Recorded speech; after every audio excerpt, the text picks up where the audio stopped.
Alright, welcome. So, this is and we are resuming our God of War playthrough. So, where we're at right now, we are in Alfheim, we are exploring, we're trying to get to the top of Groa's Temple, and we're like in the middle of it. So, we're almost there, but we haven't fought any major bosses or anything. So, yeah, we've seen a lot with Atreus and Kratos, seen a lot with Tyr, him being scared of conflict and avoiding all combat. So this is really interesting stuff to comment on. So let's see how this develops.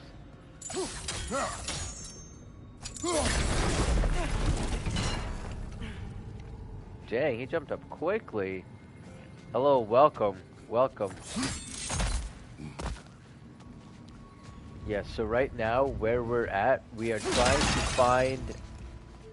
We're trying to get to the top of this temple. There. All right, thanks, boy. And so we're doing a bunch of puzzles, and like that's our goal right now, just to get to the top of the temple. I mean, of course, getting all that hack silver, the hack silver dough. Got it. All right, so we got that.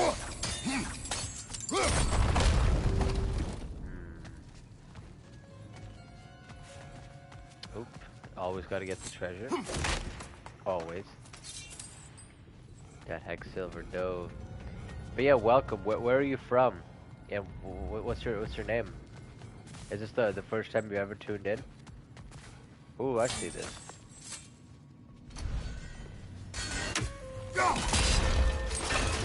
Let me know if you have any questions too. I'd love to answer while on stream. The shield moved.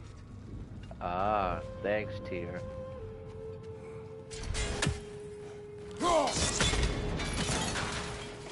So in this game, it feels like they solve puzzles too quickly.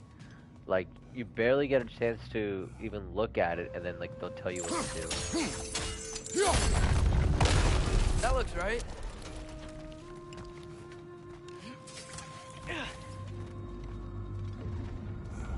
Wait, where do I go? Here, the last time we were here, we killed the Dark Elf King. That's... We had to defend ourselves, but when he died, he told us we helped the wrong side. I see. Isn't that funny? Is that when we killed him, he said we helped the wrong side. Yet, if we had killed the Light Elf King, I'm sure he would have told us the exact same thing. So, people identify so strongly to their beliefs that they are incapable of even seeing the other side. And what happens, especially in war, but any conflict, is that when someone's beliefs get challenged, it entrenches them even more to their beliefs rather than less to their beliefs. So if you're in an argument with someone and you accuse them of something, let's say, they will double down rather than see your side, even if your side is right. So in a conflict, any kind of argument in real life, a better way to deal with it is to get that person's perspective openly and empathize with it, and then you share your perspective without attacking their perspective. And because they feel heard, they will hear you out as well. Whereas if you just tell them that they are wrong, they will double down even further and not listen to your position and believe their own position more strongly. So, super important to know.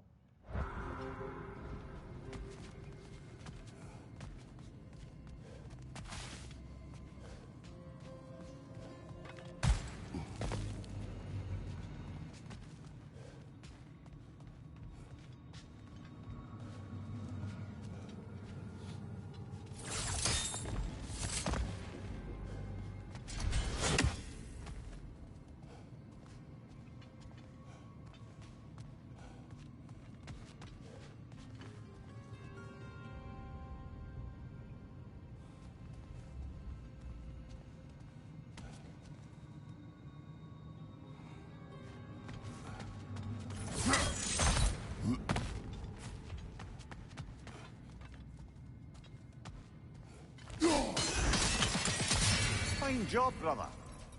This way. We're almost there. Thank you, brother. Mimir and Kratos, man, the goats. The OGs. Mimir's his homie now. Mimir and Kratos sitting in a tree.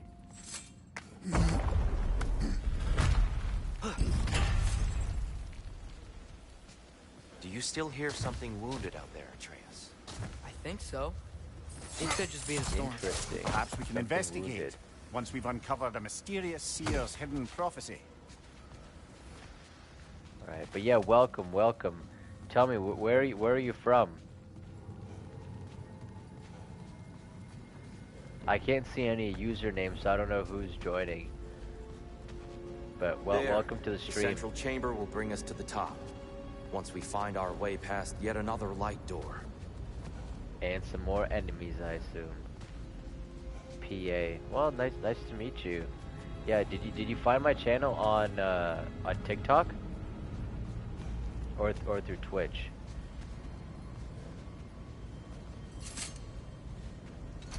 Alright, so we'll knock this down.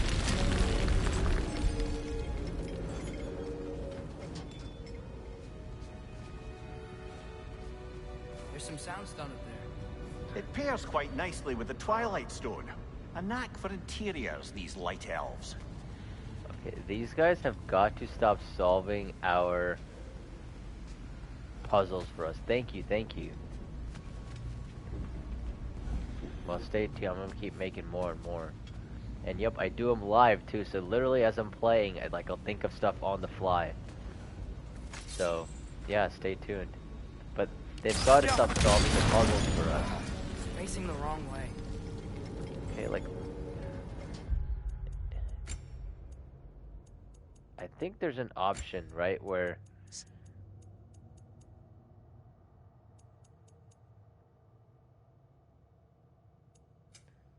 yes, extended plus.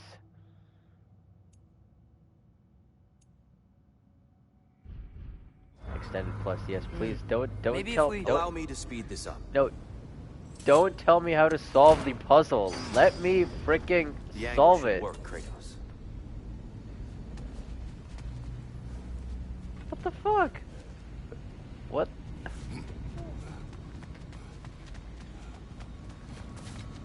Okay, can we just like admire his positioning for a sec? Like, these are some serious acrobatics that he's doing. But two, okay, where am I supposed to hit this thing?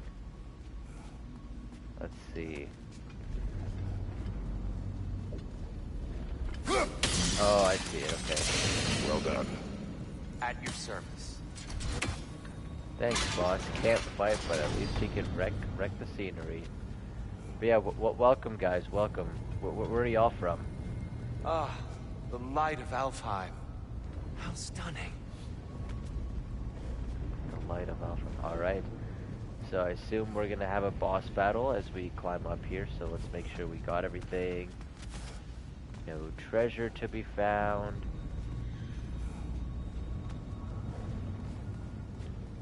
Wait, there's a chest right there.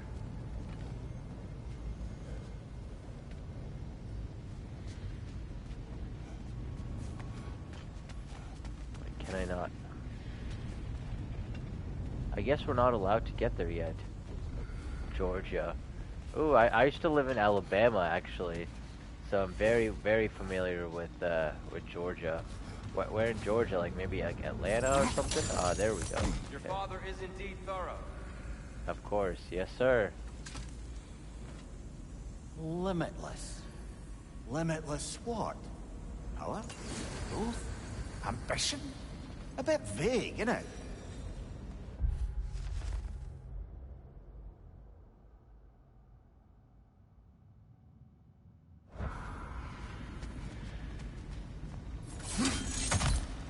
I love reading the lore entries too. Like it adds so much to the world. That rawhide dough. Yeah, around there on the outskirts.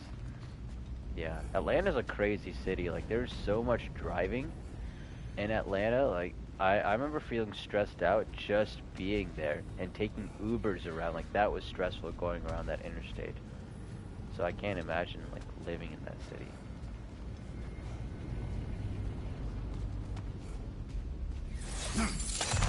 Ooh, and a raven too.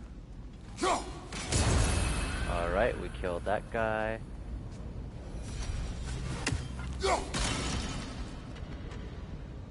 That did not do anything.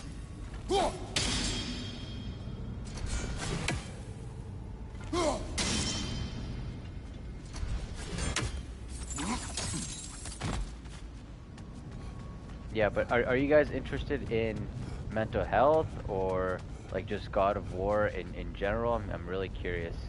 Like, what do you like about the videos? Nothing.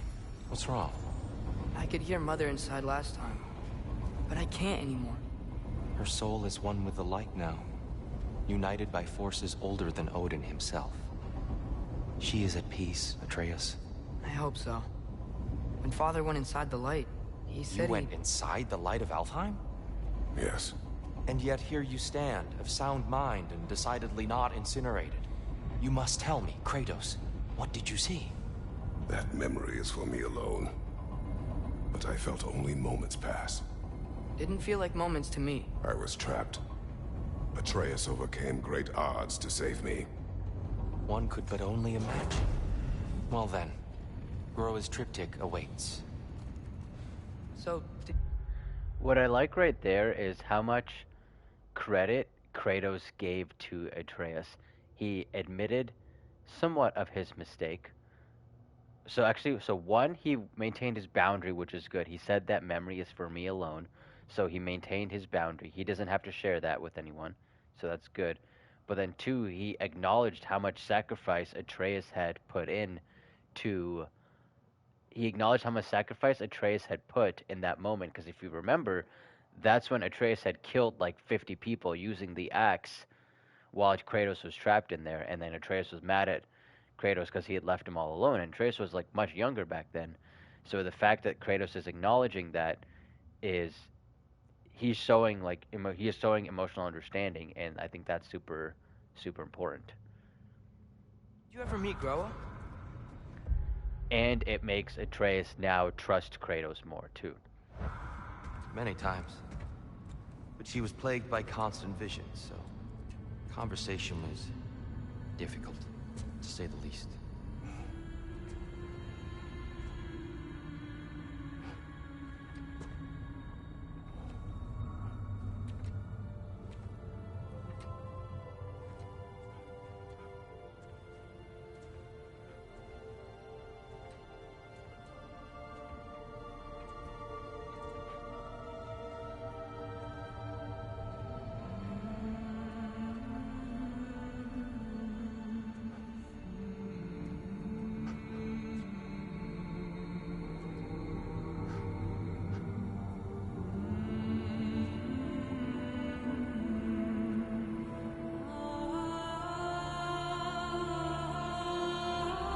I love this music, Loki.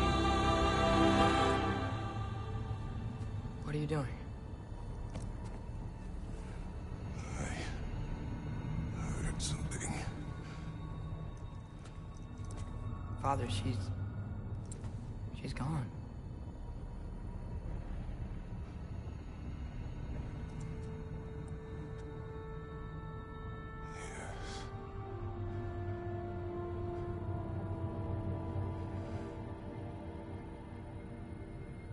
Moving.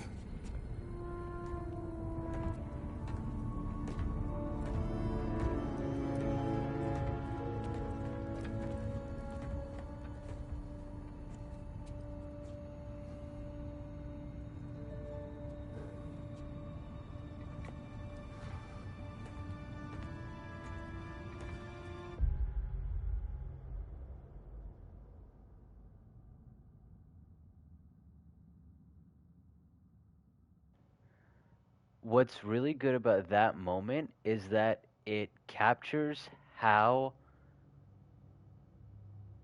people how strong the longing is for that dead person when there's unresolved things with them.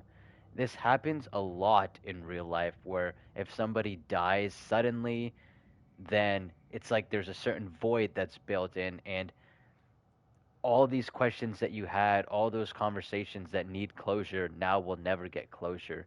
And it can create such a strong sense of longing in people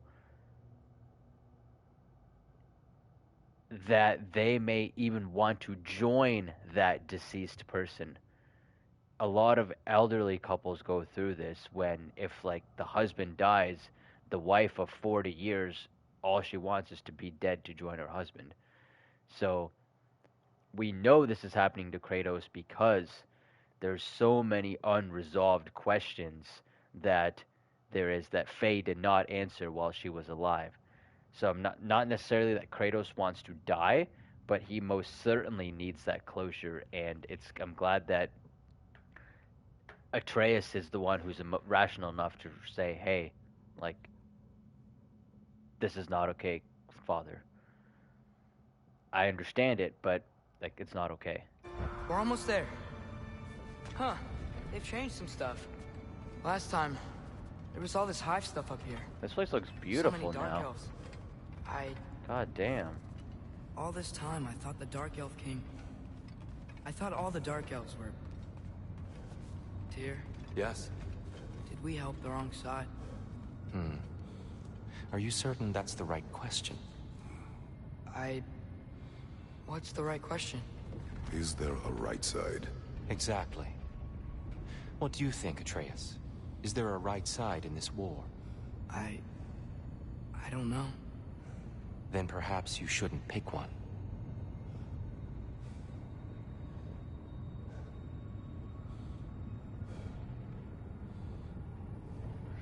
Yeah, exactly. They both connect with her. That's a really good point. And they all have their different ways of relating to her too.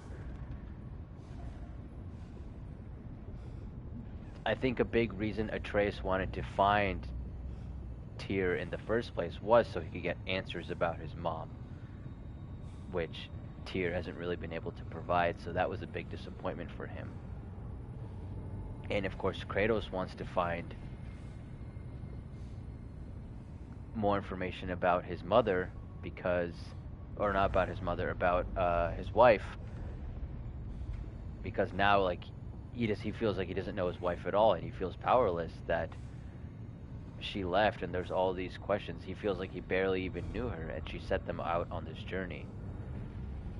But oh yeah, I saw that you had finished the story too, so I appreciate no spoilers either.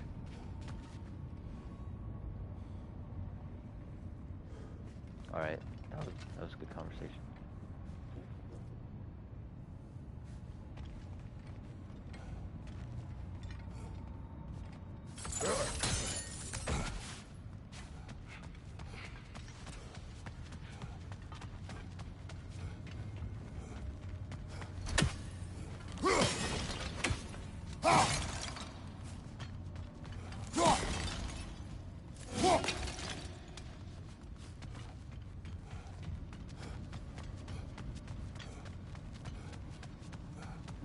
Is there any treasure that we're missing?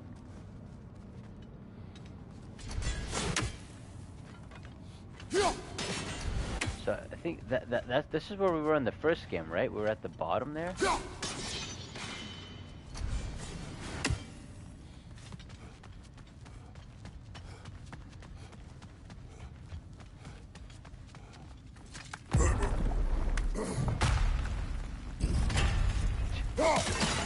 Somehow they magically made it over, huh?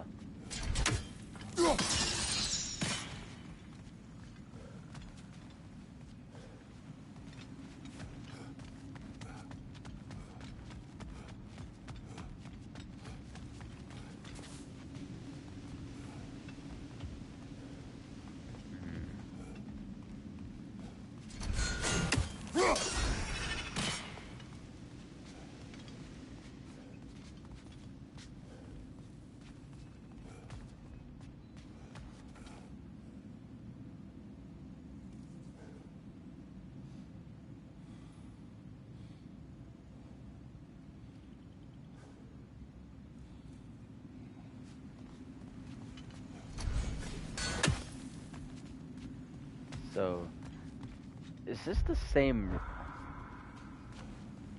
Okay, yeah, this is a new room, right? This room was not in the first game. It looks like an old room, but it's not the same room. Because I remember there was a room where, like, it's kind of like this, and you climb up top there, and there's, like, a treasure up here. This is not that room, right? Okay.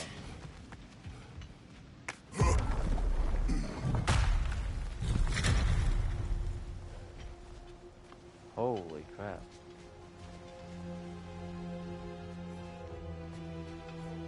God damn.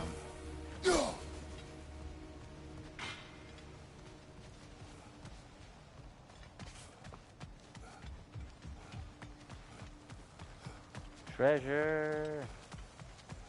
Oh, don't mind Kratos, he's just looting.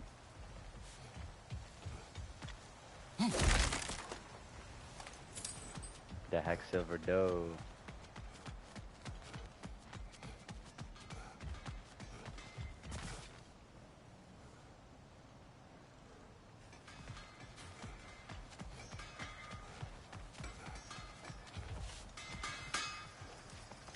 Ooh.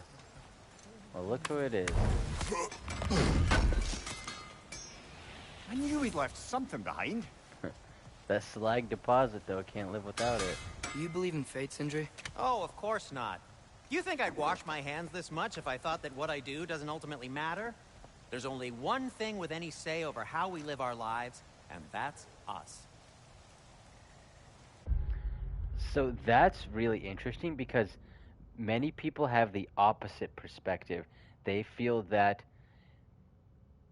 everything is controlled, and so because everything is already predetermined, their actions don't matter, and it can actually be a way to absolve or get rid of any responsibility we take in our personal lives. So I think that's a bad way to look at it because it's coping, like you're coping there. But fate can also be good too, in that because everything is predetermined and it feels like the universe is watching over you. So that's very reassuring too. I personally subscribe to, I believe more like Sindri, like you control your actions and those actions lead to consequences and those consequences end up dictating your life. So I'm not a believer in fate because I think that like believing that you're in full control is a more empowering mentality to have, but I can see how believing in fate can also be beneficial as well, as long as you don't use it to cope. Hey, Sindri, wasn't your forge on the other side of the shrine last time? My, someone's got an eye for detail. Perhaps the Light Elves felt it looked better on this side. They do have a thing for aesthetics. Honestly, I'm as puzzled as you are. But it's best not to look a gift forge in the 2-year. Very messy. Anyway, good luck! So wait, the Light Elves just moved his forge over?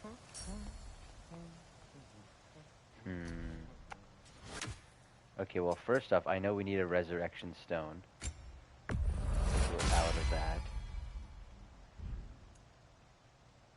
And Atreus?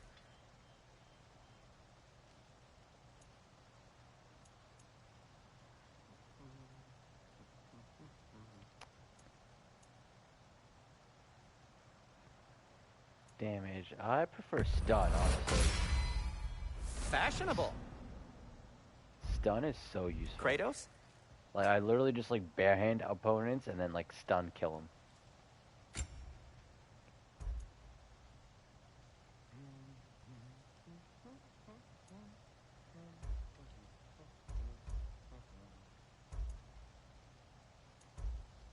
Hmm, 26 and 18.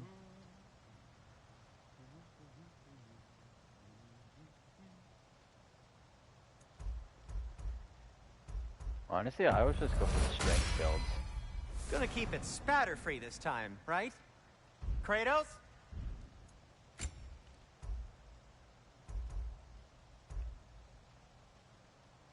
Oh, I don't have any dwarven steel, okay.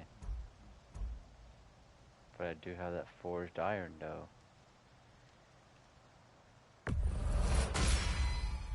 Wear it with pride.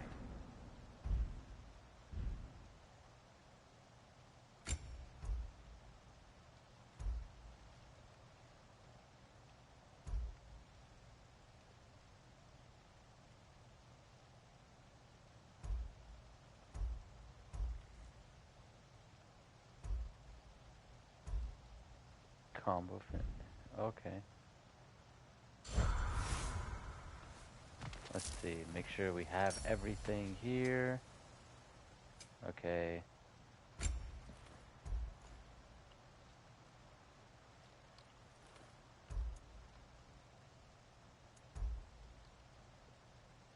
So this one's luck. Honestly, I like the stun more. I'm a big stun fan.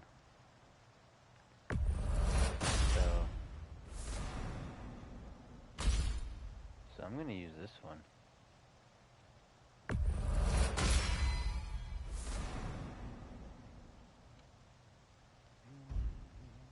Okay, we don't have enough gear for that. Strength. Charging. Incoming projectile attacks. That's actually not bad either. But I usually just parry. I never really do this charge.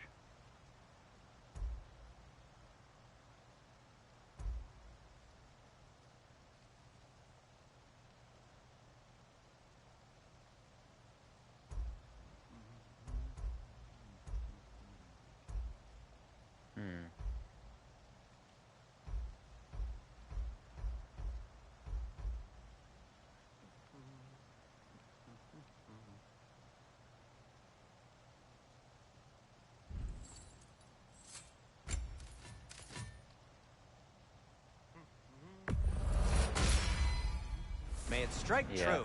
I'm definitely all about the parries, that's for sure.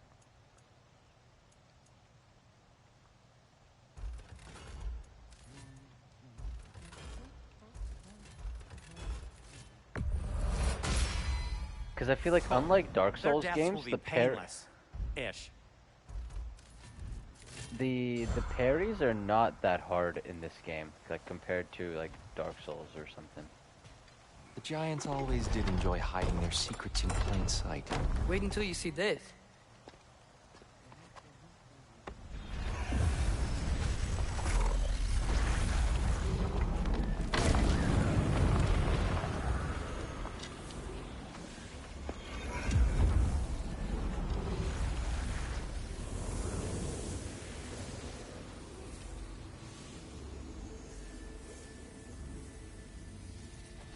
Ah, yes. Here we have Groa's search for her missing husband. She was relentless in her attempt to find him. Meditated for weeks on end. Unfortunately, she found something else. A vision of Ragnarok. Word of Groa's vision reached Odin. He sought her out, demanded a private retelling. Didn't like what he heard, apparently. Ironwood? That's the... I don't know what that is. The mythical sanctuary for giants. Curious. So it's in Jotunheim? I know some giants thought so, but Ironwood isn't anywhere, lad. It's a concept, a metaphorical paradise. It's not real. Presumably, Groa requested her ashes be returned to Jotunheim, while her soul found peace in the light. Difficult to imagine Odin respecting those wishes. The champion? I think it's supposed to be... me. You assume too much. Aye. Best not to read into these abstractions so literally. Prophecies are slippery by nature. Although, some are more obvious than others. Ragnarok. Aye. The end of everything. So this is it. There's nothing we can do to stop it. There must be a way. Why else is this hidden? Look, here. This is what we saw. It's you, fighting in Ragnarok. No. I don't... I can't. What's this then? That's new.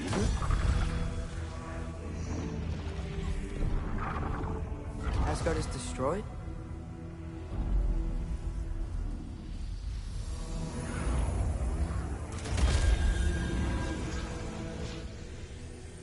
But the other realms thrive?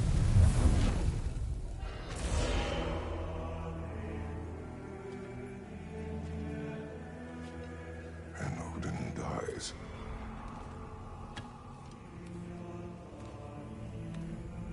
She lied. Groa lied. Of course she did. Odin's working off a false prophecy.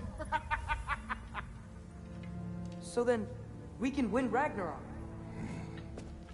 We can beat Odin. We are not present in any of this. But that was Tyr leading the charge against Asgard. Plus, Hell's army was there. And the elves. Champion.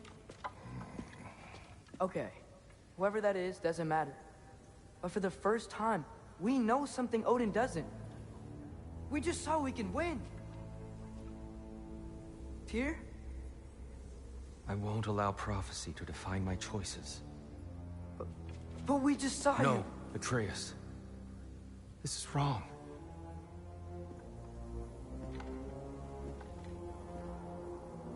Come.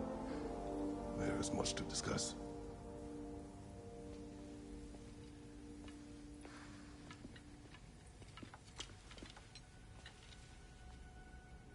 It is time.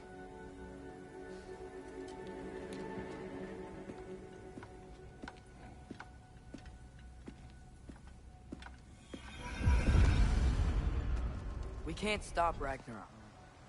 But we can win it. If Asgard is destroyed, Odin will not be the only casualty. There must be another way.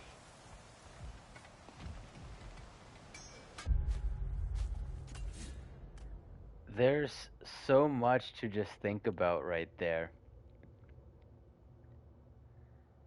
I think one of the first things that stood out was how badly Atreus really wanted to be the champion and wanted to start this war and to fight Asgard. And he wanted it to be himself.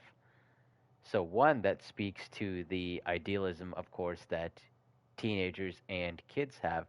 There's a reason that the most popular books when we were teens were Harry Potter and Hunger Games, because it's all about the hero rising up, beating the villain. It's the reason why shonen anime is so popular among teens, because again, hero rising up, beating the villain.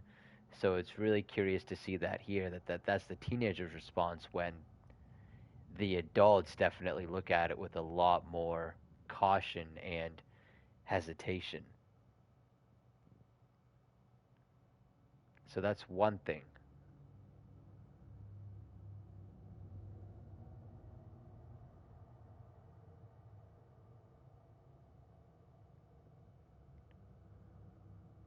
The second thing really speaks to fate, and if you feel like your path is set out for you, then does any action you take even matter?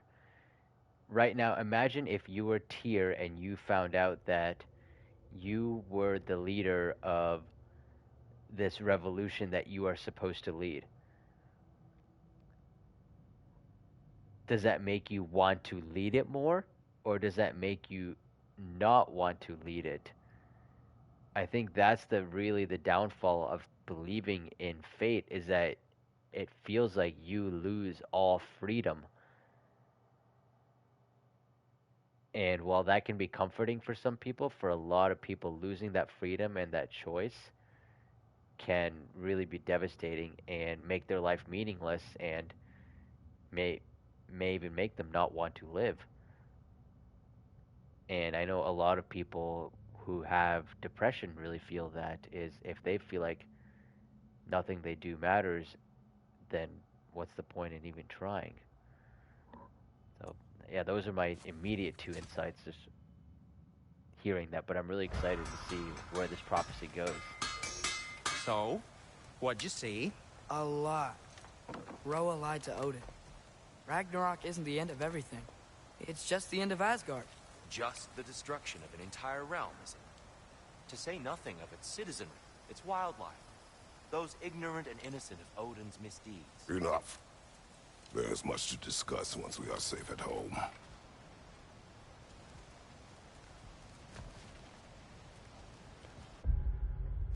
And Kratos just made a really good point there. Whenever we have such a huge information dump, such a huge revelation, the worst thing that you can do is act irrationally immediately, because then you're acting primarily off of emotion. Having this kind of information really requires you step back, think on it, sleep on it. It's why like huge emotional decisions, and like let's say you find out you're getting a promotion at work, for example,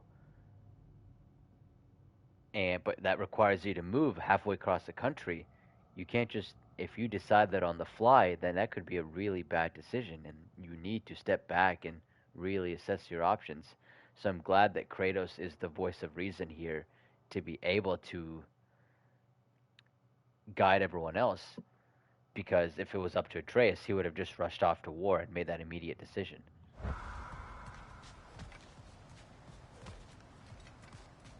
And if it were up to Tyr, he would have just said, "Well, fuck this. We're gonna save Asgard. We're not gonna attack it."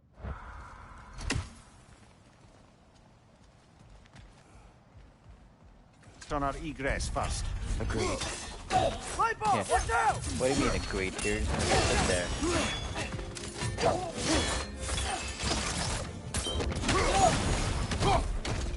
Behind you! Oh god, fucking love done.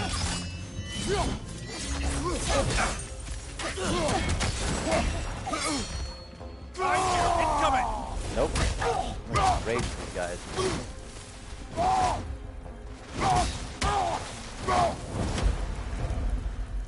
No sir.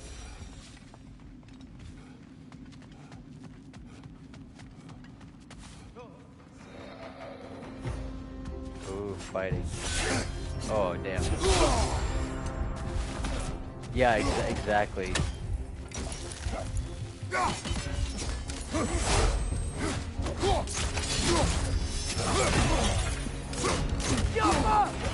Yeah, Odin has a lot to work towards his emotions. Oh shit. Damn.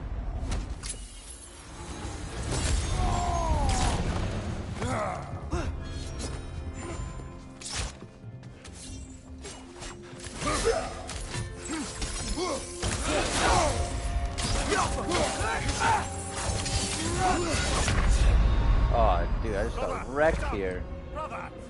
Oh my gosh. Wait, send your message again. I was in combat, so I couldn't really see it. But I just got wrecked. I'm playing on the second hardest difficulty, so not the highest, but still pretty up there. Perhaps we should focus on our egress first. Agreed. Whoa! Is that a bomb?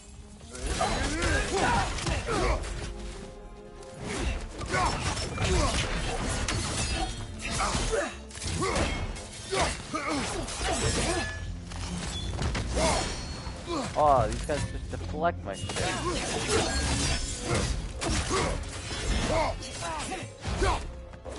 No.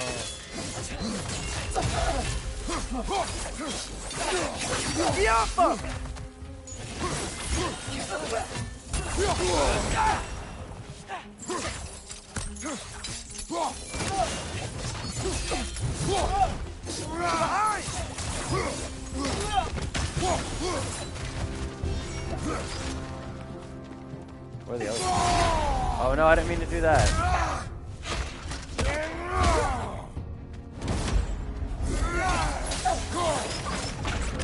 Alright, well at least we killed him. Yes, send your message again. I got in combat setting. Tyr he's just hanging out.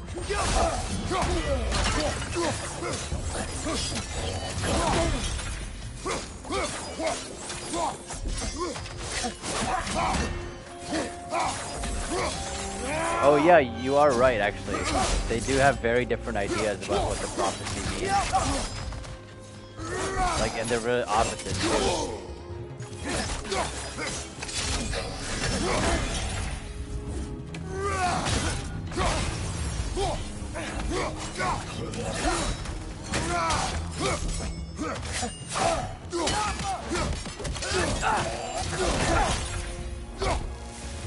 That's a Sparta kick for you, bitch. But yeah, no, it is curious. I never thought about that. They do have very opposite ideas. Like for Kratos, it's like I'm gonna stay as far away as possible, and Atreus is like, let's jump right in. So of course it's gonna end up being in the middle.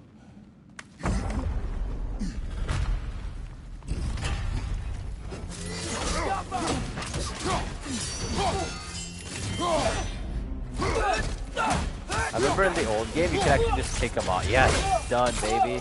Oh, nasty. He just whopped his head off. In the old game, you could literally just like kick him off the stage and they died. Or in the last game. Alright, come fight me, bitches. Let's fucking go. Oh no, no. Thought I had my blades out. Find you! Incoming!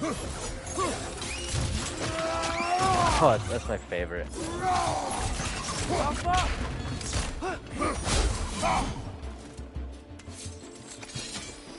No, clip your damn blades.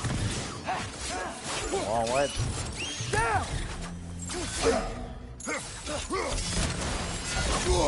Oh, come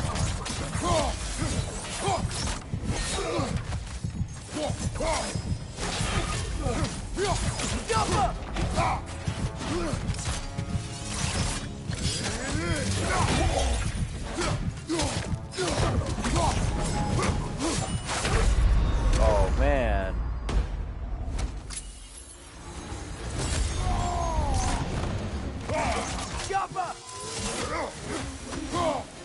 Down here.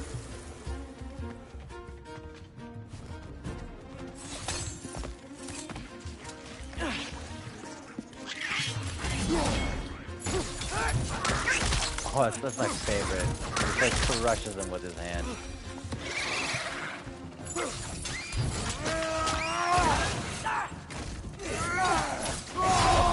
No, I didn't. Oh, I didn't mean to do that.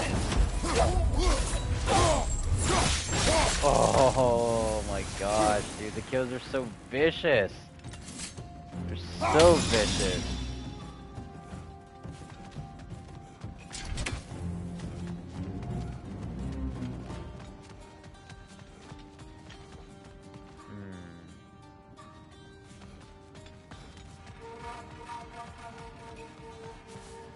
Wait, where do I go?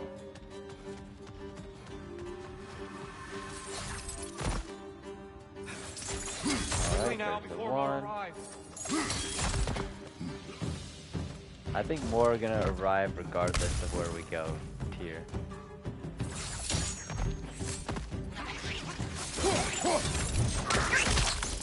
Right flank!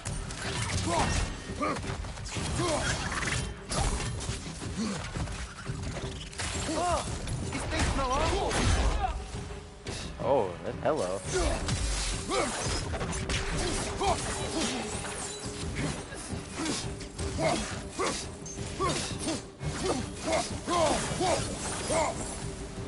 Chaotic rampage, baby. Let's go. Keep moving. He's really worked up. Think he's okay? Focus, Atreus. Absolutely. Let's. In times of calm, that's what we need to maintain focus. I love that Kratos expresses that lesson again and again and again, because that's something that Atreus has struggled with throughout the game so far. Is when it's like when there's shit going on, he always gets distracted, and it's Kratos who has to remind him, hey, like we're in combat, we're in a serious situation, like don't panic, don't get distracted, like we need to focus right now. So Kratos is always able to remind him of that.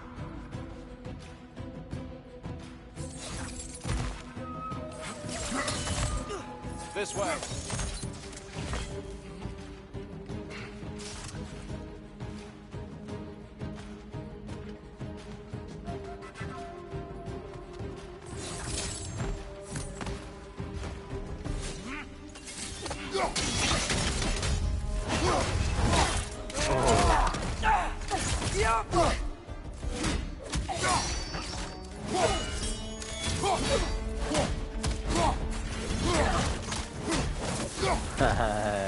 Got barehanded to death.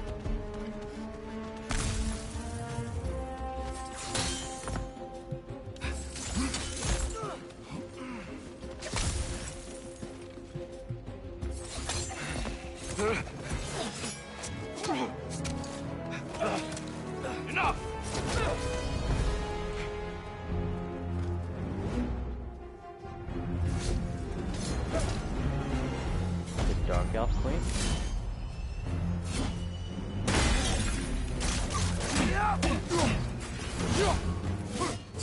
Alva, interesting.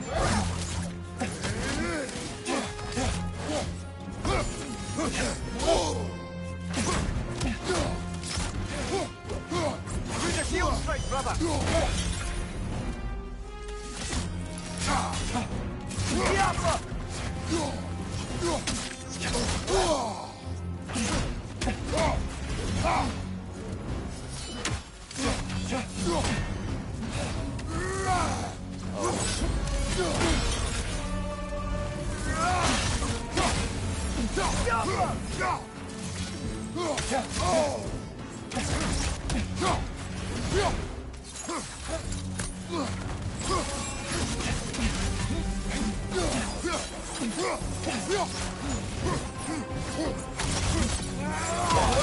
Oh, I was about to...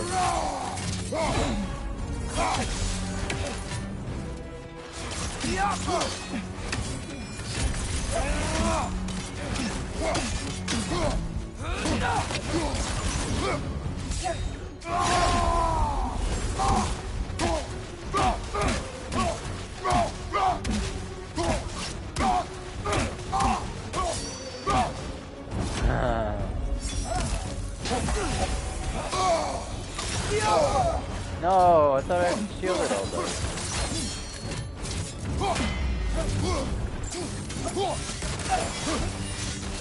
Ow! Still standing, yeah? This is a fine mess. Shit.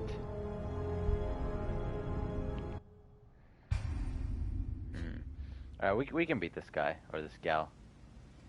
Oh.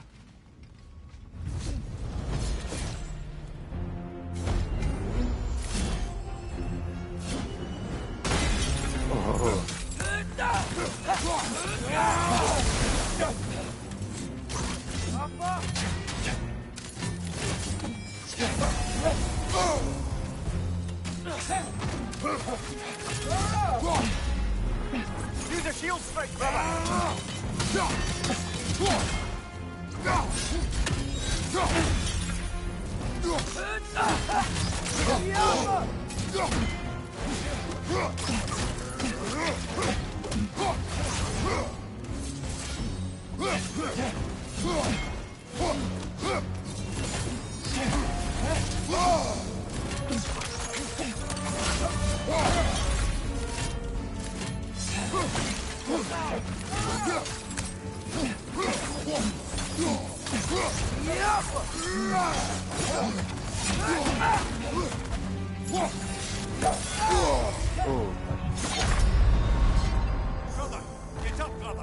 Dang, that was even worse. Alright, focus here, focus. Focus, Atreus. Focus, Kratos.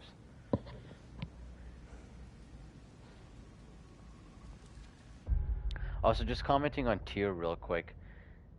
When somebody makes an oath or something that they swear to not do and they break that, the reason it's devastating is because that promise, that oath, had become a big part of their identity.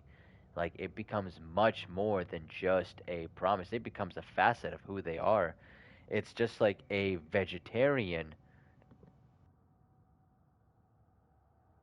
a lifelong vegetarian who eats meat after 20 years or accidentally eats meat, or a diehard religious person or Christian who has sex before marriage. That's why it's so devastating, because it's destroying a part of their identity, and that takes some serious time to rebuild. So I'm sure we'll see some of Tyr going through that. But yeah, back to the fighting.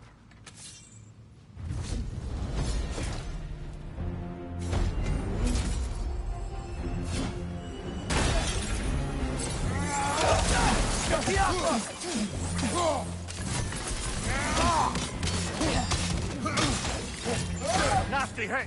You all right, brother?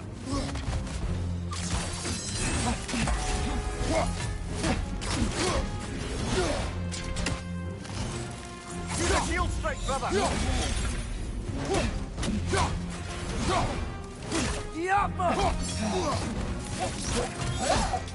Ooh. Okay, those red ones I have to dodge them. Ooh.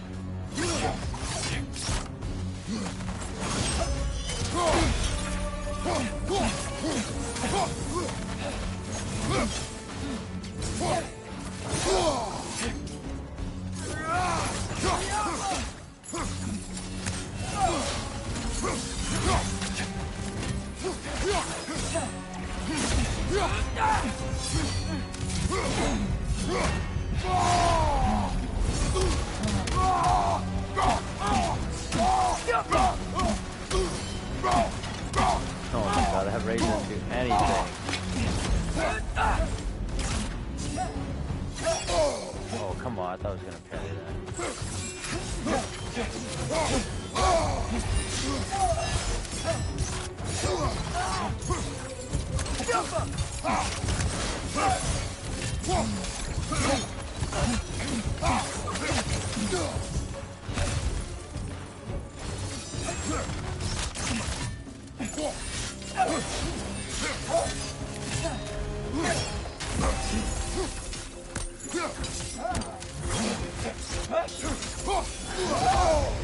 Oh.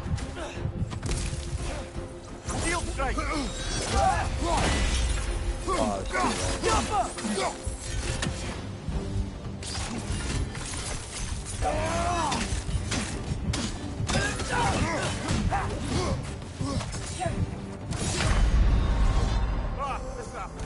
Dang. I got so... fuck. It's times like these I want to bring down the difficulty, but my ego doesn't let me. It's like, I'm gonna beat it. But like, I want to bring down the difficulty. Ooh.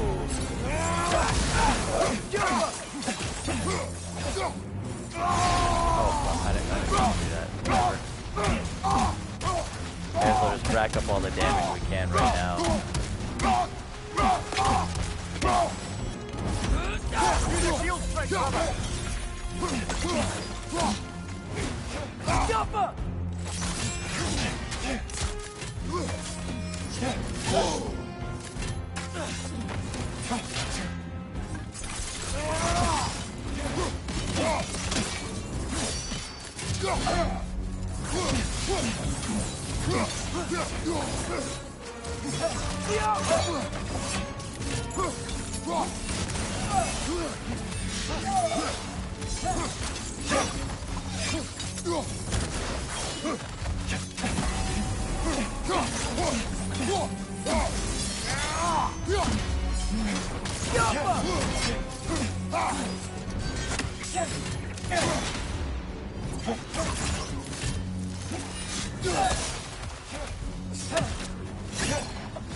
Oh, nasty hit.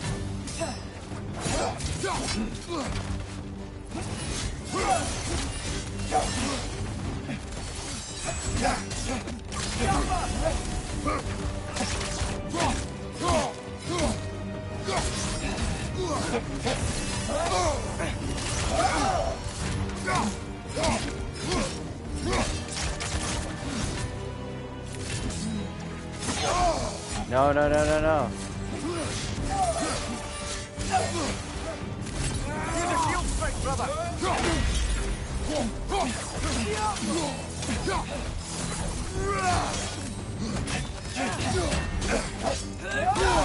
No, no, no, no. Using the light to heal herself. Yes. Ooh. Get out of here. That's right, bitch. Tyr?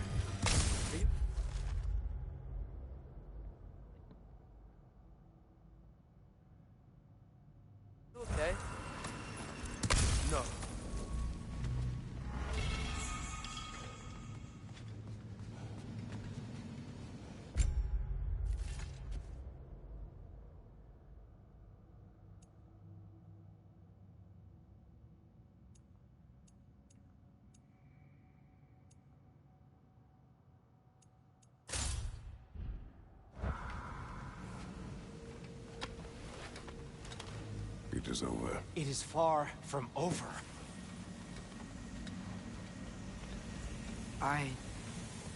It's gonna be okay, Tyr. You've seen what is to come. I told you I would not follow you to war, and yet here I am, dragging an innocent elf and marching towards the destruction of Asgard. What choice do we have? There is always a choice. I will not lead you to war. I won't. I'm not that god anymore. I don't want to fight. But with you three, there is no avoiding it. Your path leads to countless deaths, unimaginable pain and suffering.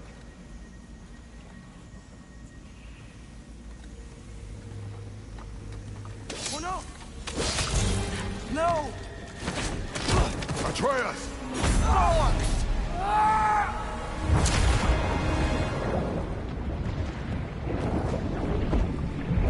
Hold on! Over here! You're chased!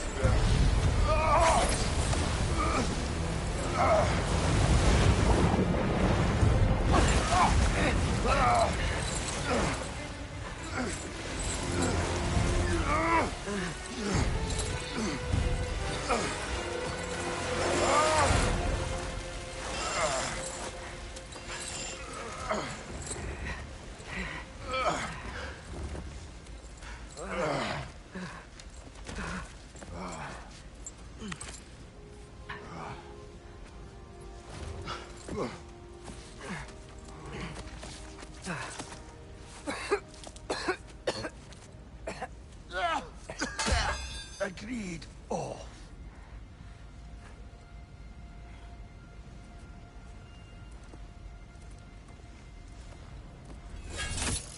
Are you injured? No, sir.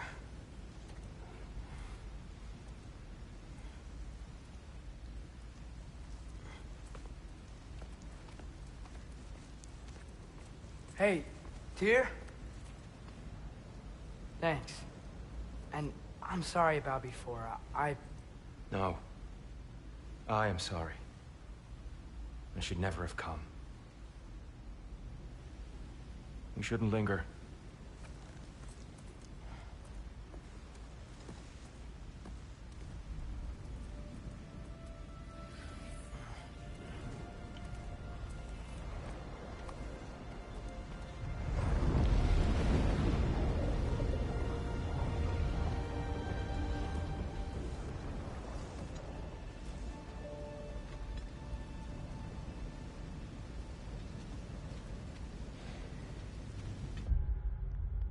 What I really liked there was that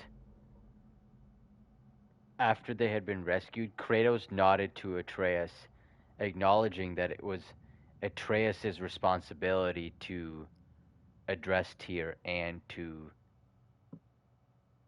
fix this mess.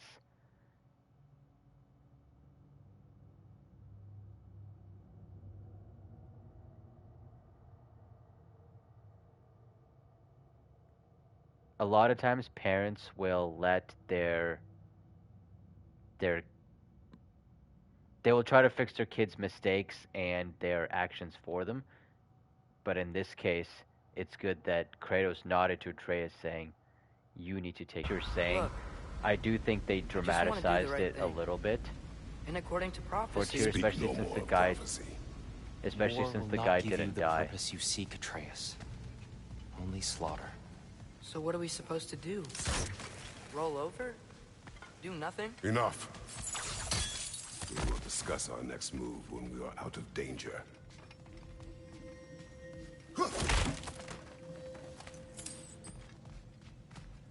That hack silver dough.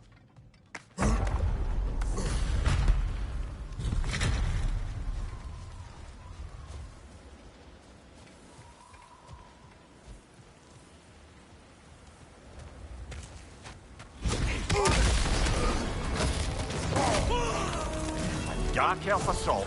How fortuitous. I'm so sick of fighting elves. Can't they just leave us alone?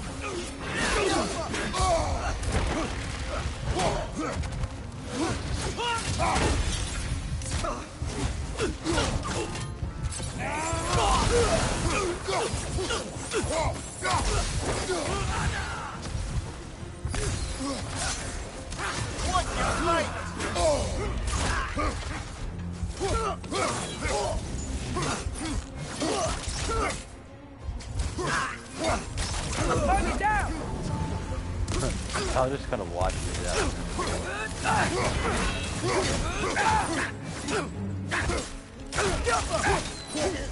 Alright, let's take down this bitch. Alright.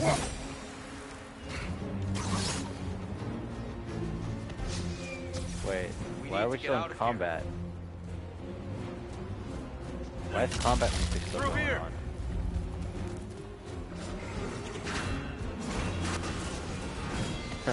This is some Star Wars like lightsaber shit.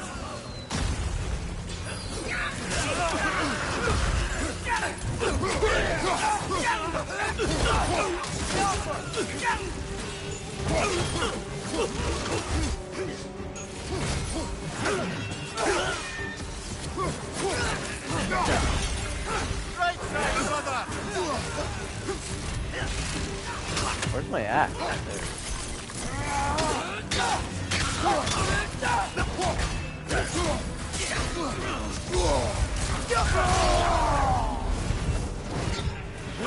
Alright, kill him.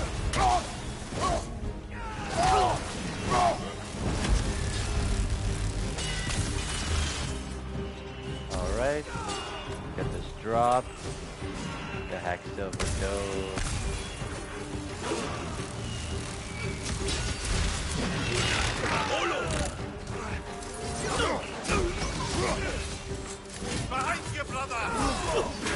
Thank you, Mimir. Dude, Mimir is honestly the GOAT in combat.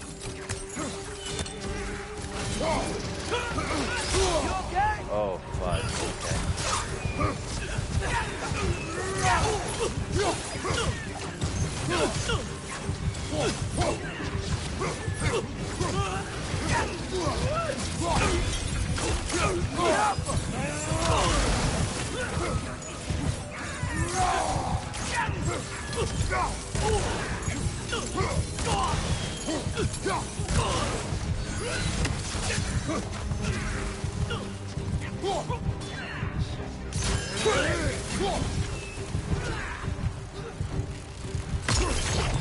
Oh, that was a rock. I thought it was treasure this whole time. I was like, that's why I was avoiding it. God damn it. Through here. I thought it was treasure. Let's go, let's go.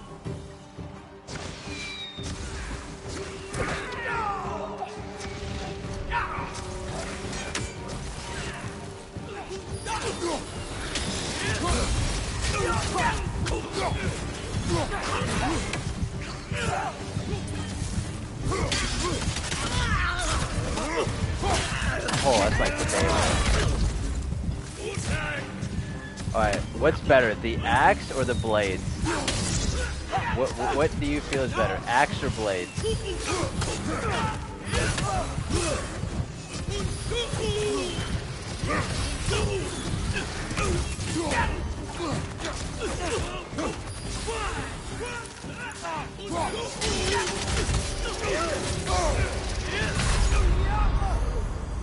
Damn, I got stuck. This is a fine mess. Only because I sat on Mimir.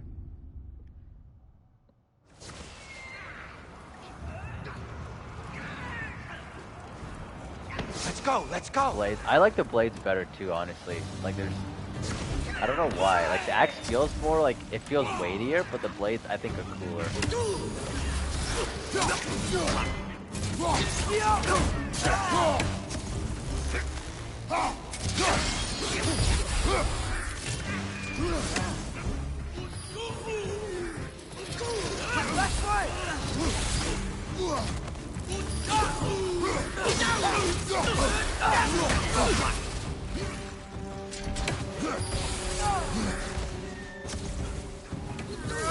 Oh, no, I meant to throw it. Right side! Incoming!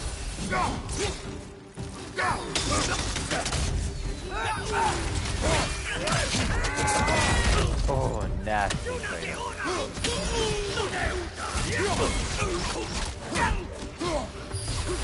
Behind you, mother! Thanks, homie.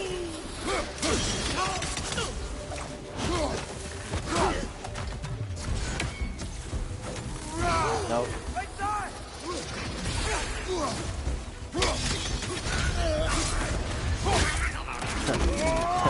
These stones are so OP. On your right.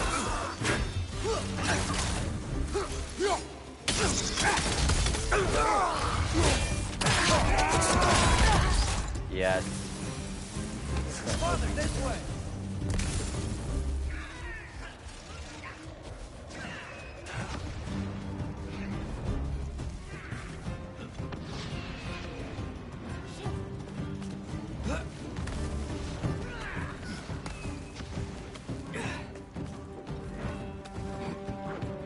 Let's keep moving.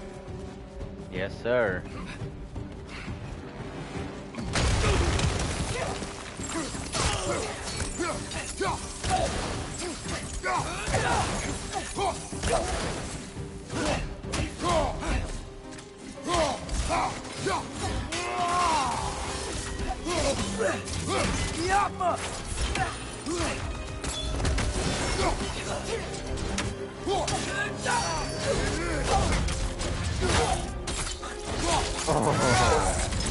Stun is still my favorite thing.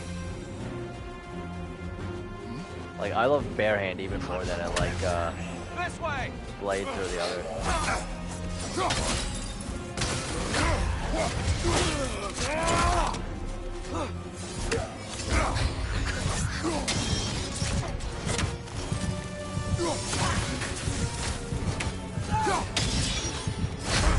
Oh, Brother, get up, brother.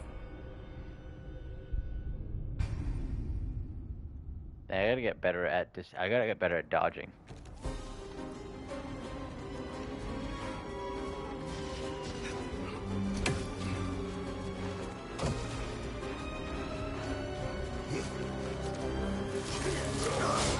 This way.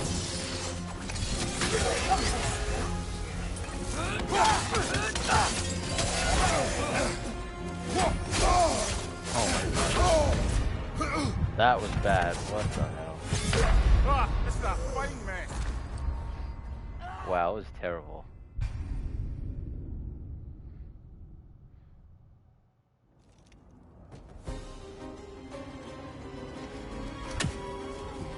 Alright, new strat, just aim right at the enemies instead of at like the reflecting thing. This way.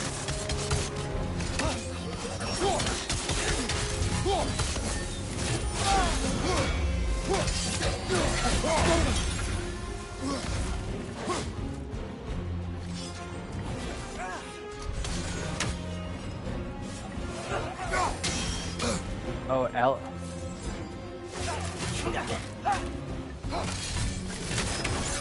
Wait, yeah, what is the quick turn? Because I changed it from the first game.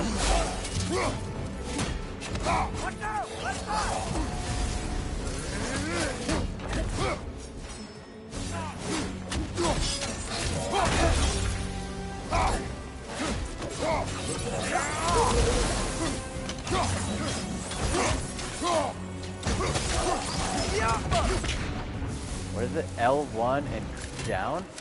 Oh crap, I never knew that. That's it.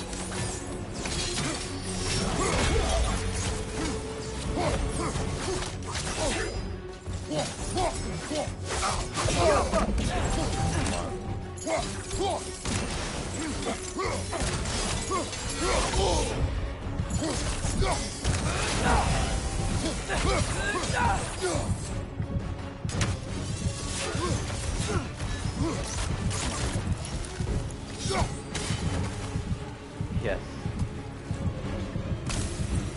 I'll meet you on the other side.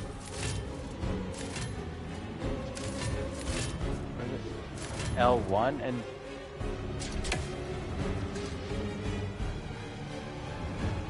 Where's the quick... Oh! Wow, I had no clue. Thank you.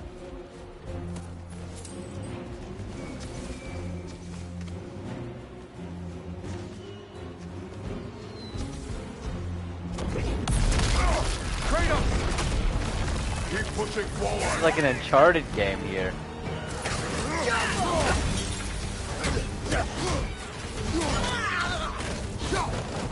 Yes! that's what the old God of War you could do.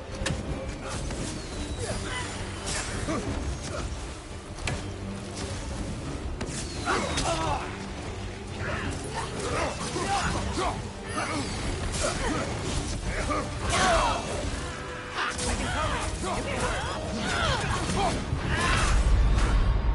on, Kratos, off your back. Damn it. I need to learn these combos too. I'm slacking on that.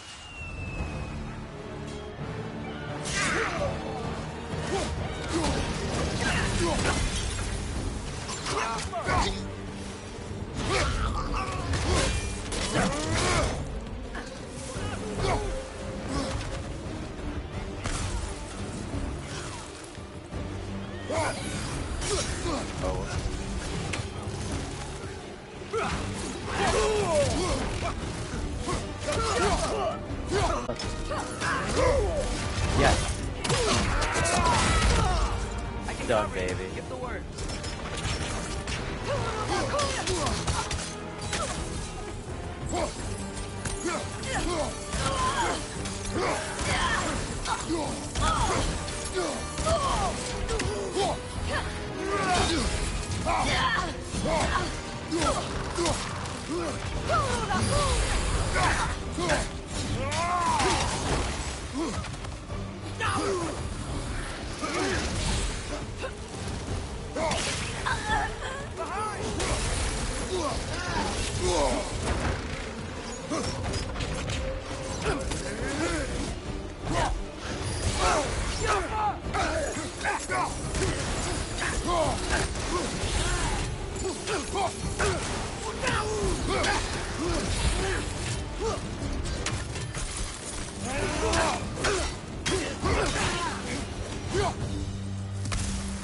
Alright, we did it. Another one, baby. Nice.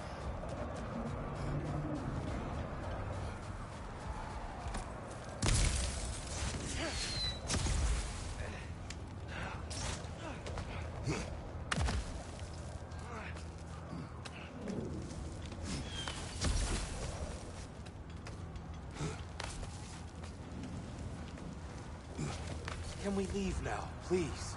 Almost there. This way.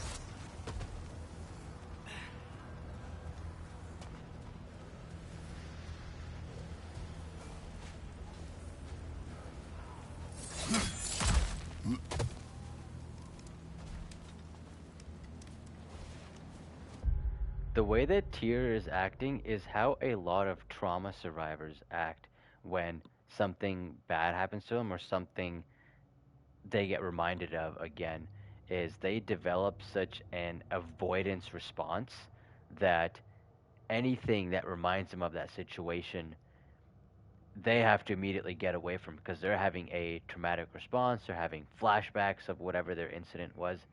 So I'm sure with Tyr killing this or thinking he killed this elf, he's probably flashing back to all those times in the past where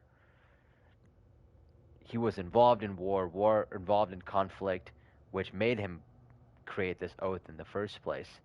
So I would not be surprised if, and that's why he's so irritated. He's so like anything is pissing him off. Is these are all related to trauma symptoms. Tyr, we... Open the gateway, please.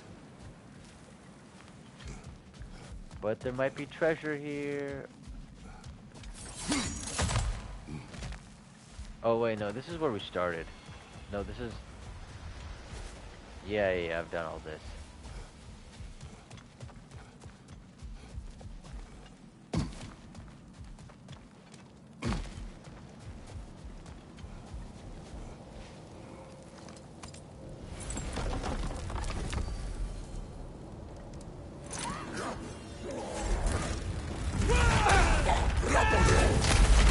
You want war, Atreus. See for yourself the legacy this one has left for the Barons. I've had far more than I can stomach.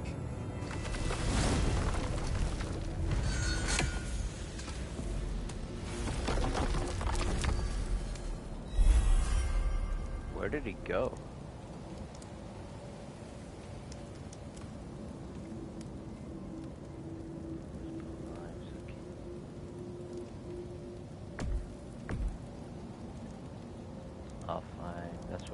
right?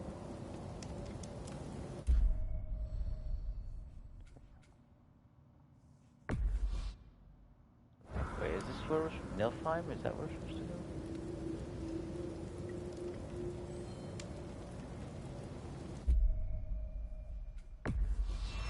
Enough of Alfheim.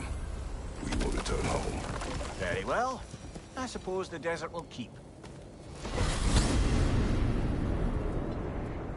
Well, I hope Tyr's had enough time to find his equilibrium, or whatever. Indeed.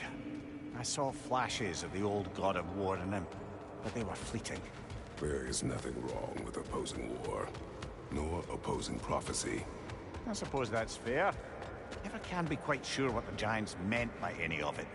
Am I the only one that remembers they predicted our entire journey to Jotunheim? If the Giants saw Tyr leading armies at Ragnarok, then I believe them. The question is how you'll ever make Tyr believe it.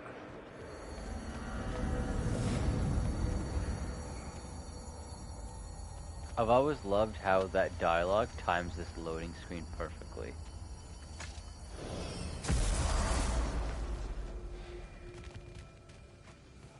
Master Kratos, I would speak with you.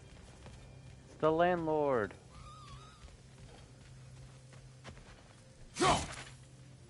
Speak. If you are ever in need of my services and I am not present, I have installed these handy chimes for you to notify me.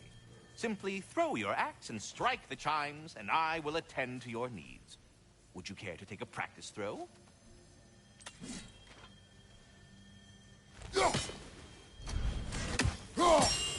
A magnificent throw, Master Kratos. Truly a seasoned pro. Very well. You know how to reach me now. Now, what else might there be to discuss? I have a question. Splendid! I delight in offering my tutelage to the inquisitive. Over the ledge, by the gateway over there. I noticed these dragons. Dragons? Oh no, young Master Atreus. Those are leaned worms, the brood of Neitho. Neitho? That's the mother? Correct.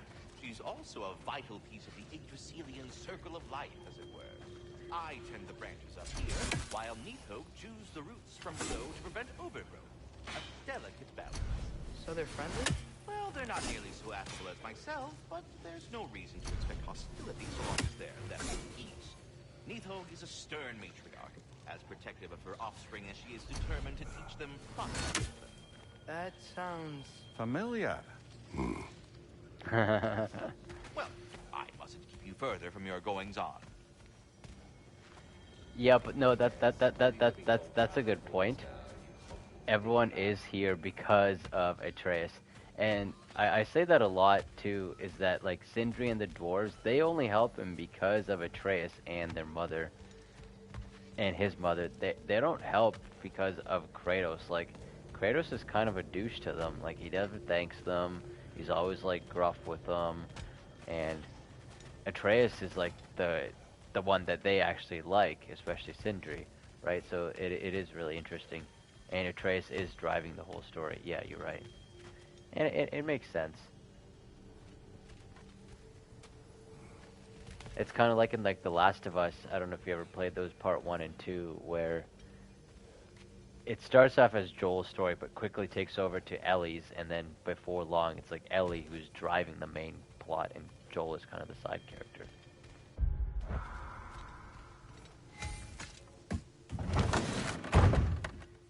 Ah, glad to see you back, young one. Come help me, won't you? Oh, sure. We can eat whenever you like, Kratos. The stew will only improve with time. What'll it be?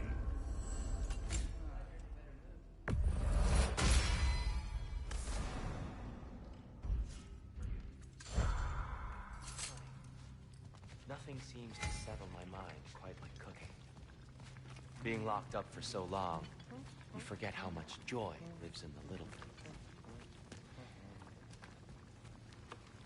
You're disappointed in me.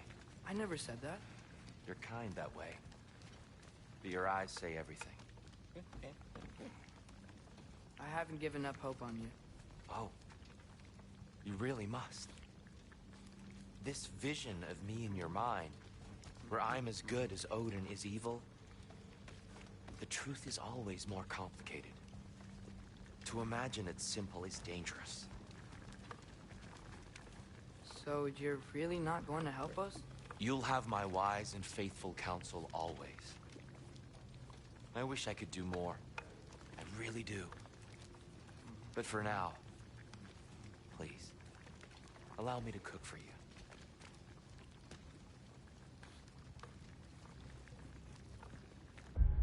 What I like right there was that Atreus was straightforward with what he was thinking when Tyr questioned him. He didn't lie about it.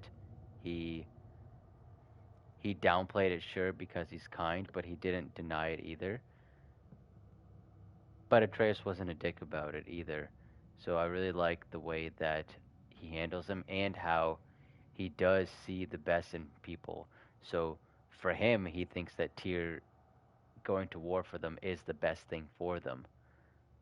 And like he's seeing the best in Tyr, even though that's not what Tyr wants right now. He's Atreus still believes that that's the best thing. So it's like a child's mentality, and it's nice to see because Kratos certainly does not believe in think that way. But yeah, no, Last of Us 1 and 2, they're great games. First one more than the second, in my opinion. But yeah, the second is better gameplay, but I think the first definitely is better story.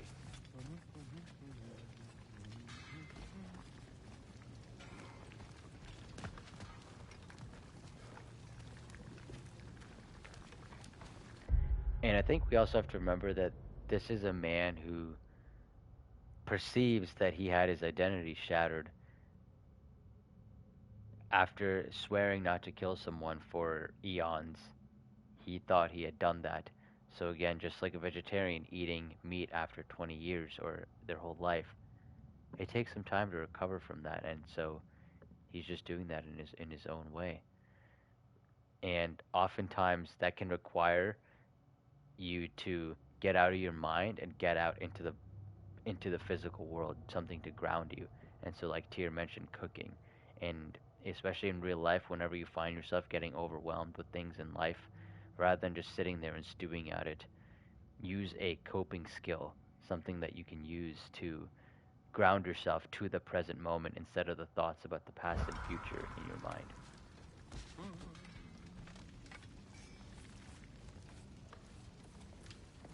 Atreus, eat.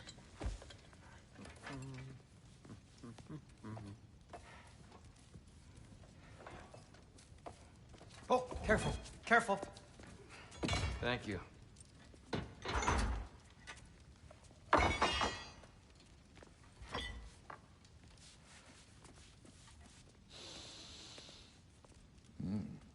Enjoy. Enjoy, my friends. Yeah. We'll see about that.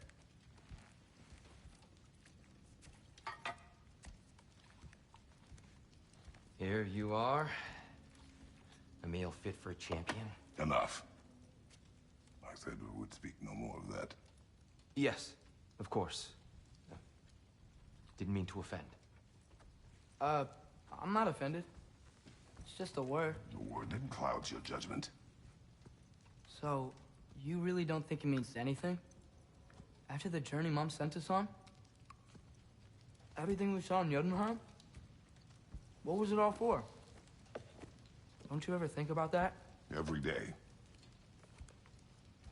But I cannot believe her purpose was to inspire you to take foolish risks. But what if the Giants are counting on me? What giants? I'm counting on you.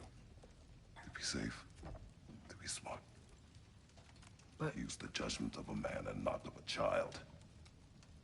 But what if Loki going to Ironwood is the only way that... Oh, Atreus. My son. And nothing more. Do you hear me? I'm not hungry anymore. Forgive me, Kratos. My words were chosen carelessly. You really should eat. Some people swear by it. On almost a daily basis. I just don't understand. Why is there all this stuff about Loki and the champion and Ironwood if none of it's real? He's just so... Ugh!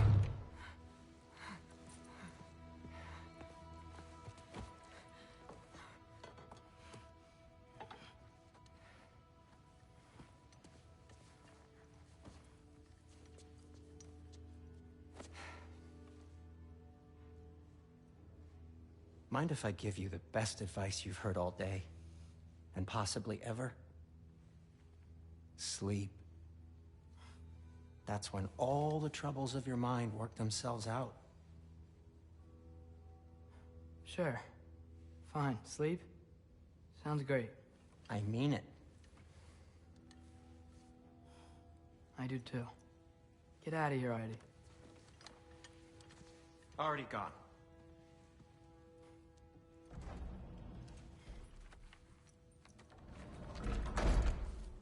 He doesn't mean it.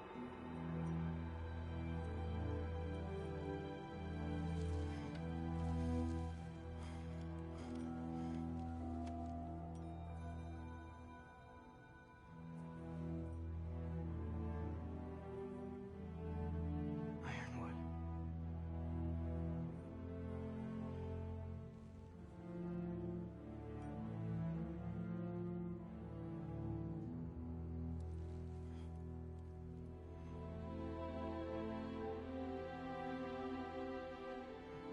Loki.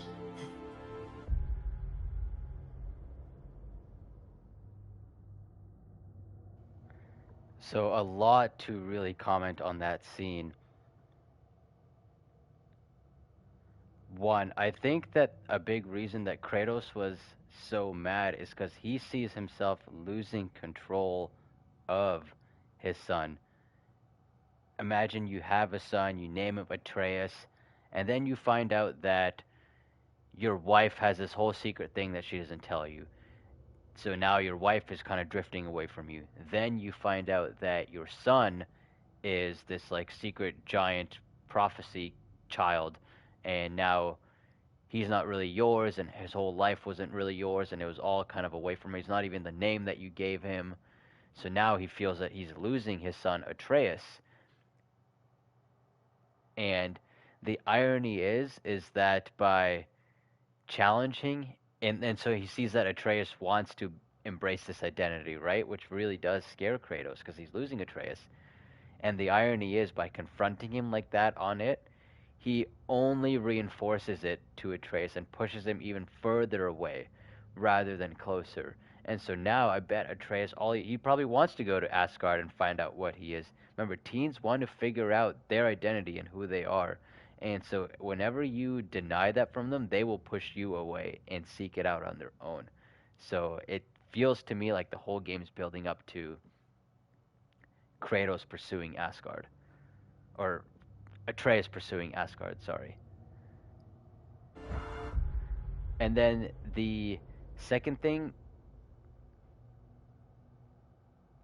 the way that Sindri handled that was kind of okay. When people are in moments of crisis, they don't really want that practical advice. They want emotional reassurance, validation. And only once they receive that, then they're receptive to practical advice. So in this case, if Sindri had said, hey man, I know it sucks, your dad's not really listening to you, he's just ignoring all this stuff that's completely obvious, then Atreus would feel validated that someone understands him, and that might be enough to calm him down to where he would be able to take advice. But the fact that like Sindri kind of blew past this is, I mean, I get it, like, you know, as guys we do that all the time, but it makes it harder for Atreus to like truly move on from this. And in the back of his mind, he still wants to pursue Asgard and do his other things. And sorry, what was the question again? I had missed it.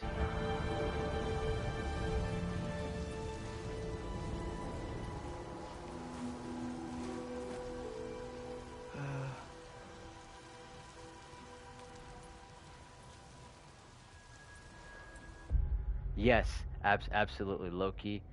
Yes, yeah. I agree. I think this is the whole reason that he wanted to find Tyr in the first place, because just like Kratos lost Atreus, or Kratos lost Faye, right? And there was no closure there whatsoever.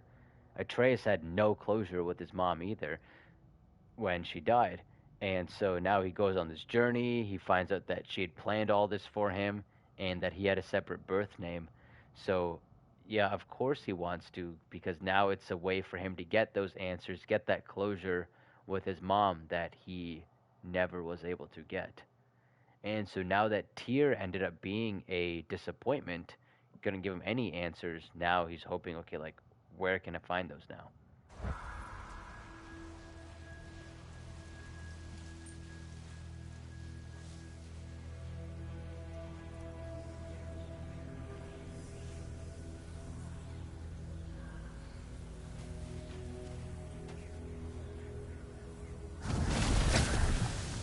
Letter.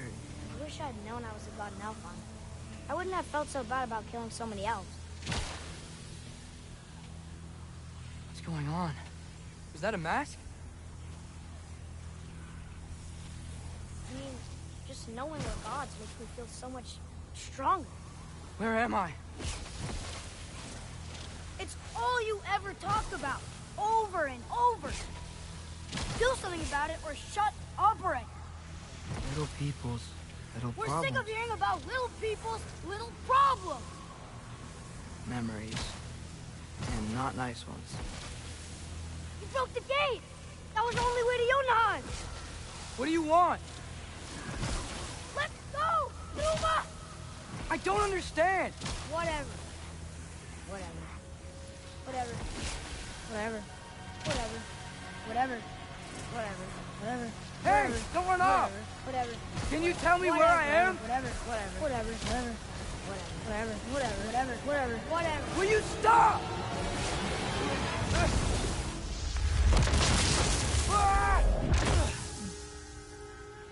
Just commenting on that, it reminds me, in real life, they say that 80% of our thoughts are negative in a day, and we repeat 95% of our thoughts. So imagine how many negative thoughts we have per day. And so in this case, right, Atreus isn't remembering all the positive things he did, all the good stuff that happened in his past, all the lessons that he learned. He only remembers all the bad stuff, all the mistakes he made. And this is so common in real life, and I think it's a big part of what leads people down into depressive spirals, into tons of anxiety, is because their focus gets stuck only on those negatives. And like that's all they can see. They put the blinders on instead of stepping back, realizing, okay, I don't have to really focus on the negatives. I can train myself to focus on positive things too, things that actually benefit me. And that's a big part of why therapy is so helpful for people, is because an outside person can help them redirect their attention from negative things to positive things.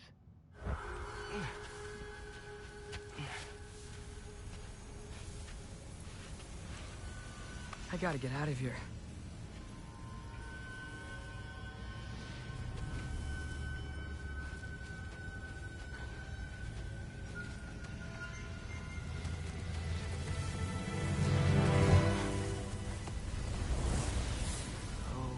Okay.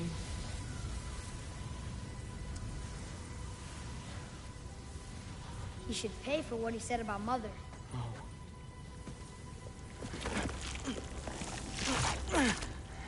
But we're gods. We can do whatever we want. Please. Please wait. Please. Why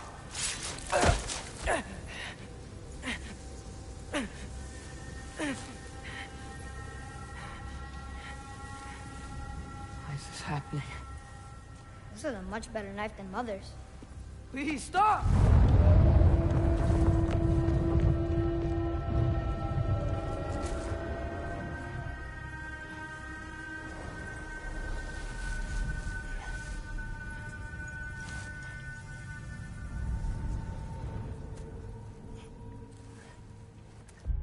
what that really reminds me of is how people with PTSD who've suffered severe trauma, they can have vivid nightmares and vivid daytime flashbacks that really make them feel like that moment is happening, that they are back in that moment and that time has stood still.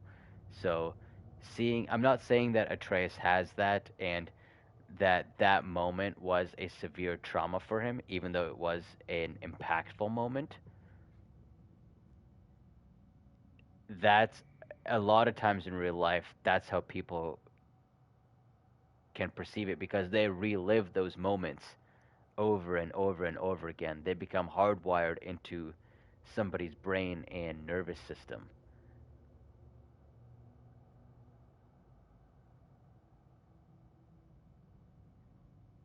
And I think of that.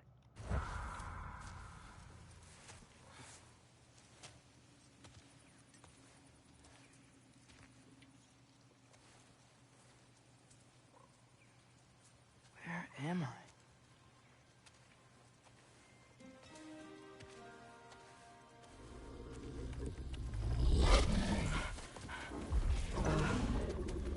Easy.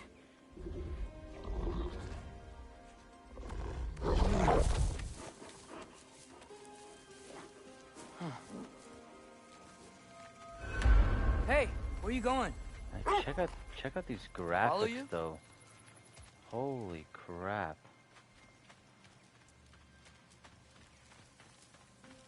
These kind of sequences are unbelievable. I remember The Last of Us 2 did a bunch of like these forest sequences, even the first one, where they just drop you off in a forest like that. It's just Okay. gorgeous. Guess I'll see you around the other side.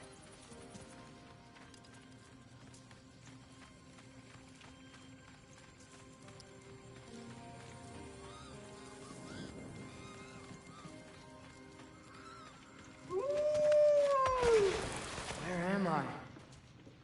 Can you understand me? Oh, hi there. So, where are we going? Got it. I was having the weirdest dream and just kinda woke up here. Is this Ironwood? Any idea how I got here? I dreamt my way here? I mean, suppose I must have. I'm here.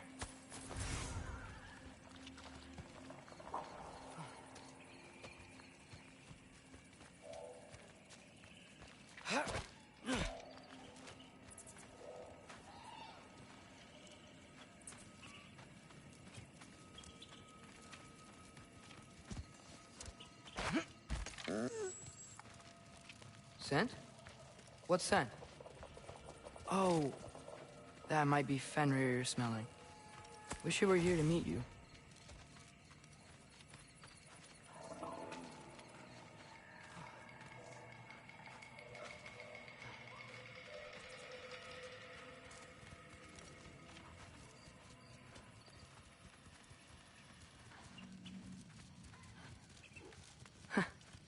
There's a lot of you.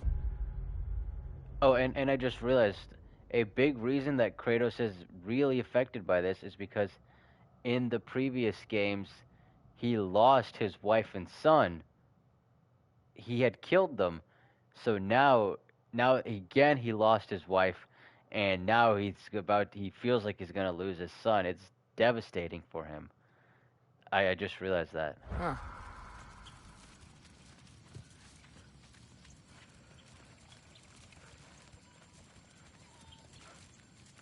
What's that smell? The air here Wonder is... what all these animals are. I don't know. Sweeter? Maybe it's these trees.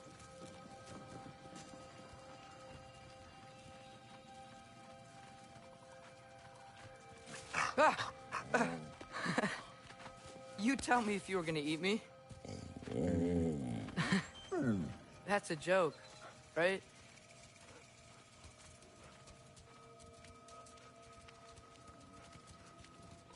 I've never seen a forest like this before.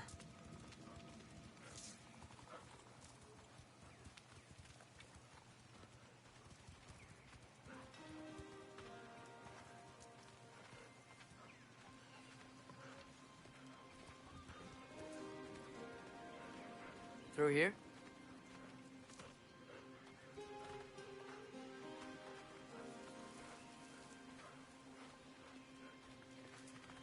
They all look so alive, too.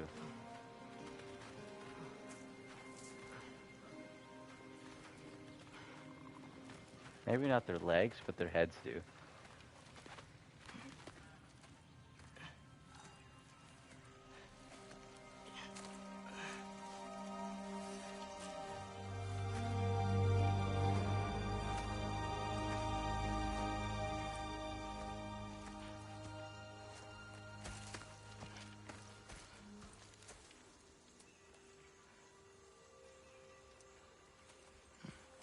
I'm not finished with it yet.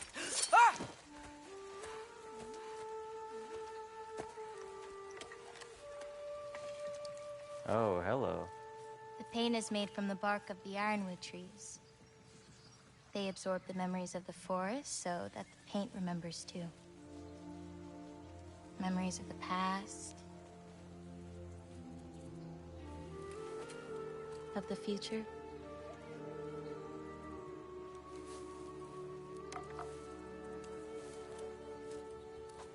I'd hate to get blood on it.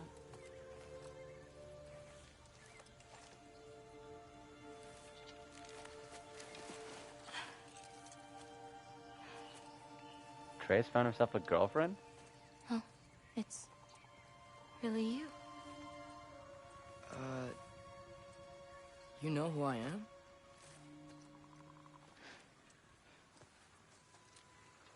What's wrong? I've been waiting my whole life for this moment.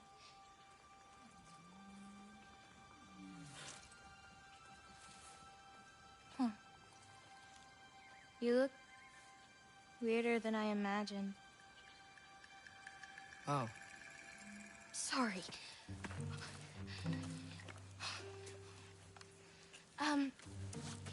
Was that mean? Kind of. Damn it. I'm already messing this up. It's just you're the first person that I've talked to in a very long time. And weird can be good.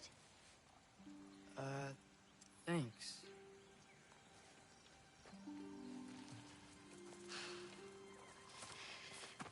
Let's start over. I'm Angrboda. You must have a lot of questions? Yeah. Where Follow are me. we? You'll get your answers soon enough. Well, some of them.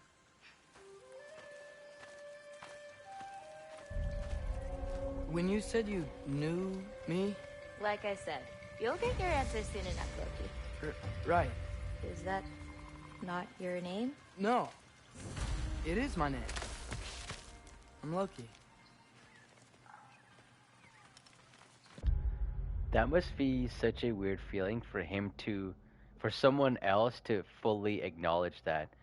Because imagine you're a kid, you're trying to discover your identity, you have this thing that you strongly believe in, your father keeps denying it, and now this other person comes who validates you and says, yes, like what you believed was right, and kind of confirms that. So, of course, Atreus immediately feels a huge sense of gratification or attachment towards this girl now, just because she called him Loki, and now he trusts her a lot more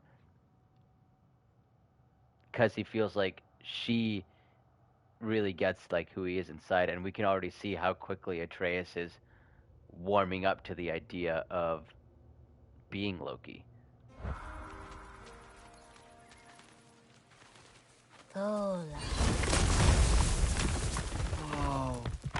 It's kind of like, right? Teens are trying to discover they're trying to discover their identity, right?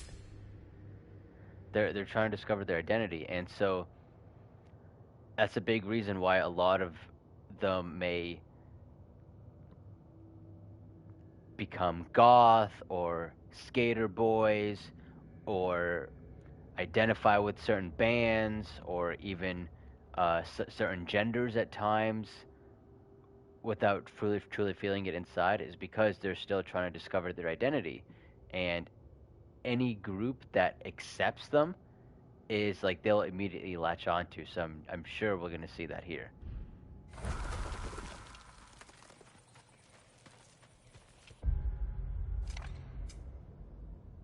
But okay, looks like we got some skills. Hold R1. Archery, instinct. If pressed, he would jump off and fire a volley of arrows.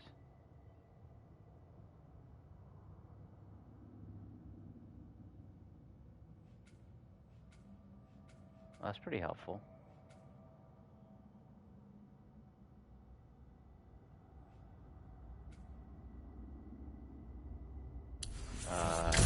Yeah, I'm always a sniper.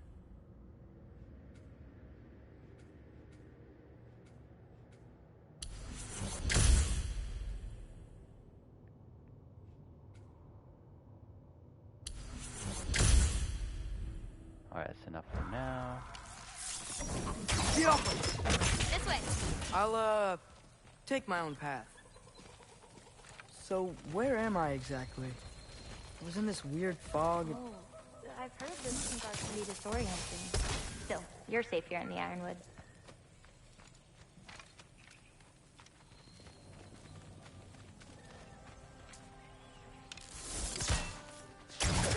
Oh, wow. We just destroyed the Ironwood.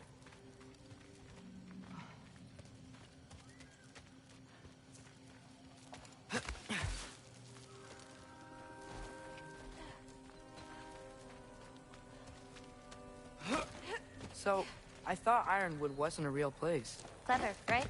Odin won't go searching for the Forest of the Giants if he doesn't think it exists. The Forest of the Giants. That's what some people call it. Called it.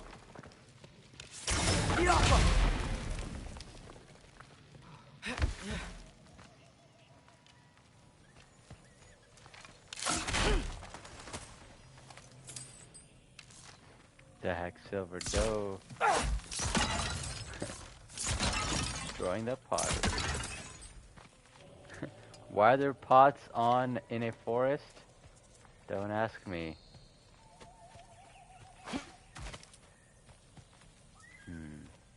What's that? A brooch. It's big. I thought giants weren't all supposed to be giant. I mean, you're a little tiny little bugger. Ooh, nice.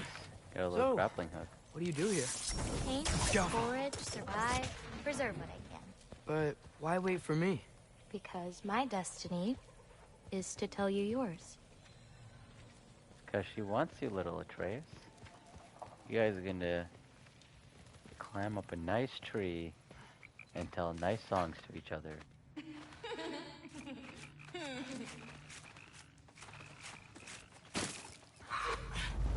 Watch out! Atreus and Angrboda. Why are they even enemies? She has paint? Her attack is...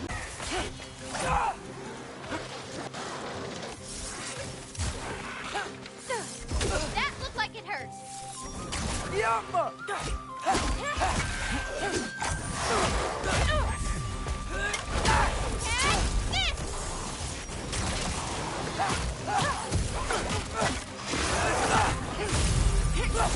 What is Atreus' shield? It's just like magic.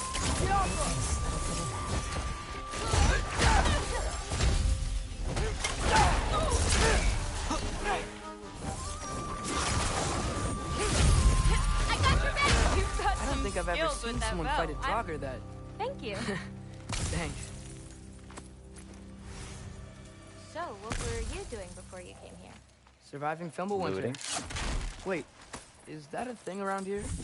Did you know about it? I did. Quick turn.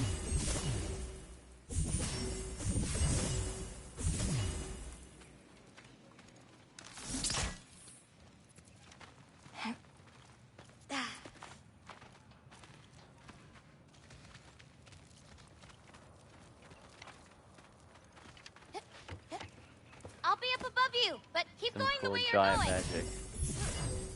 Woohoo! Yeah, I'm impressed they actually gave him a shield, or like they, Yeah, I never thought what they would give him. But it's like, they're just so casual about it. He's got this giant magic and like, he never mentions it. I also like how he opens these chests too.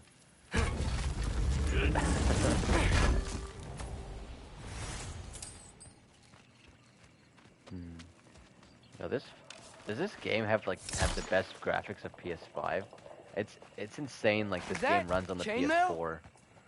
I wonder what Brock and Sindri would think of that. Who? Oh, they're kind of like uncles. Kind of? You Midgard giants are strange. They're dwarves, actually. Still strange.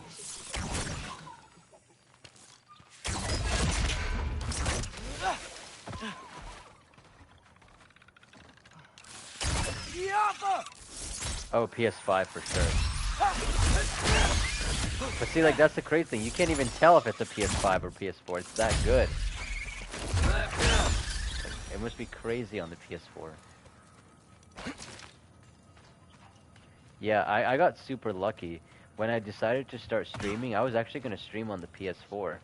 And, because I didn't have a PS5, and I go to GameStop to buy a headset, and then I just I asked them if they had any PS5s. And lo and behold, they were like, yeah, we just had some come in for Black Friday. You want one? So I was like, hell yeah, of course I want one. Traded in the PS4 for PS4 Pro for $250. Insane how much money they took for it.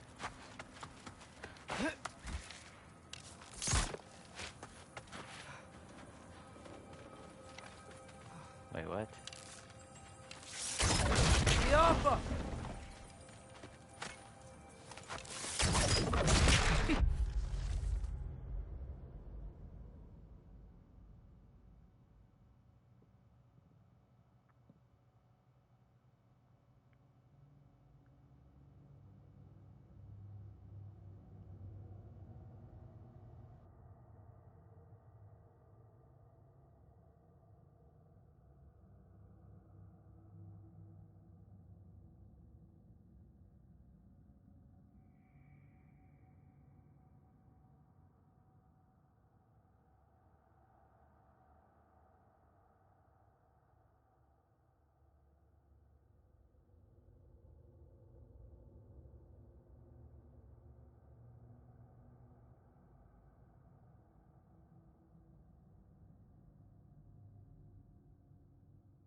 Whoops, I was muted, but this is super interesting.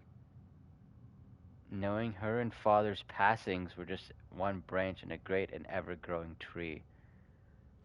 So is it telling me that Kratos is gonna die at Something the my end? father... Don't tell me, but... You know what? Never mind. That's what it seems to be hinting towards. Do you see anything you could use like last time? Oh yeah, but you got pretty lucky getting the PS5 in last year for Thanksgiving. But truth be told, there isn't that many good games to play on it. The PS4 still has so many good games, and most of the best new games are also on PS4 too.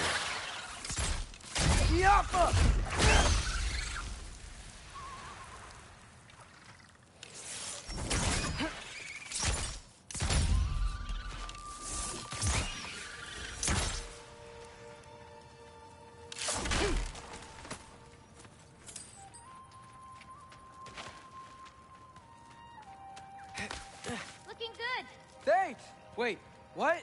It looks like you're going the right way. Oh, yeah, totally. Aw, cute.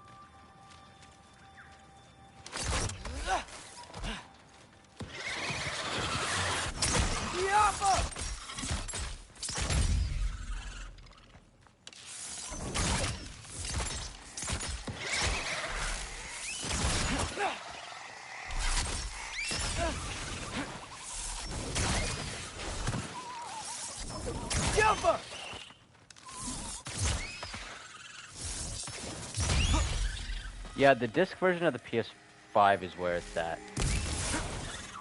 When I talked to the GameStop employee, he said that they didn't even sell the non-disc version. How you doing? I'm great. I met another living giant. Because, like, if you come to Maybe one who GameStop, holds my you destiny. obviously buy discs. Sorry. I'm just really excited to talk to you. Okay.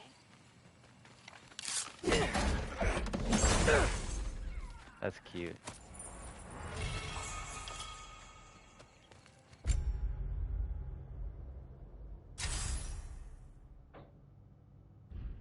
How do I use that?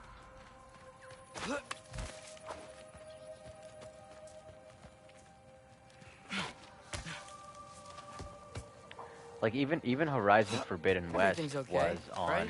PS. Yeah. I'm just in a PS5 magical or force that PS4. shouldn't exist. Have you played that Talking Horizon? to another giant, and she's... yeah. And she's cute. I like her. Yappa! Wait, where are you? Over here.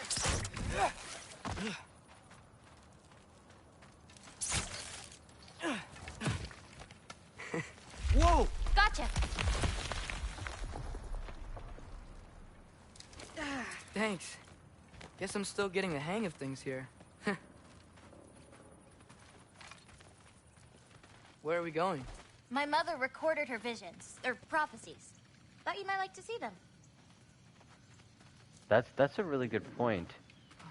Yeah, we are getting to see a nice side of Atreus, completely separate from his father, and it's true, like, because that's how kids, teenagers develop. They start separating from their parents into their own entities, and like school and peer groups are a huge part of that. So it is really exciting getting to see Atreus, how he handles things romantically. Now he's around like a female love interest, so that's exciting. And he's gonna be nervous and awkward, Where but are that's your all part of growing up. They're not around. Are they... Hey, I know you have a lot of questions, but not this one. Okay? I'm sorry.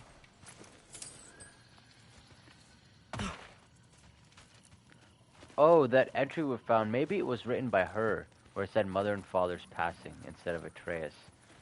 I don't know. I don't know if it was written by her or if it was written by Atreus. But it's interesting either way.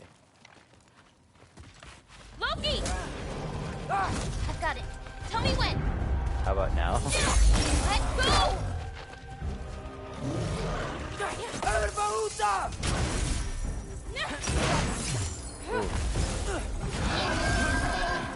More of them! Okay.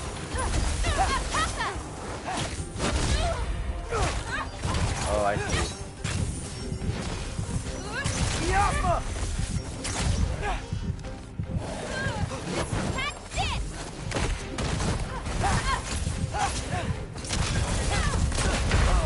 Oh, damn. I didn't even see him. Okay, I know what to do now.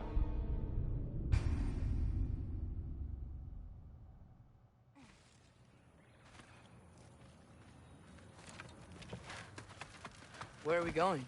My mother recorded her visions, or prophecies. Thought you might like to see them. Where are your parents? They're not around. Are they... Hey, I know you have a lot of questions, but I already got not that one. this one. Okay? I'm sorry.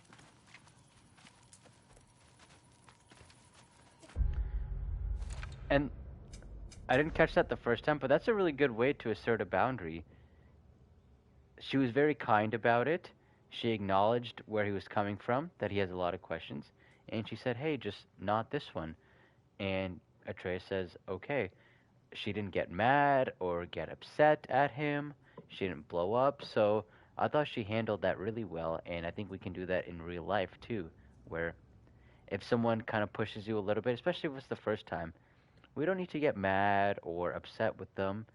You just kind of state your position. You can state it calmly and even kindly too, so that way the other person isn't pushed away, but they still understand where you're coming from.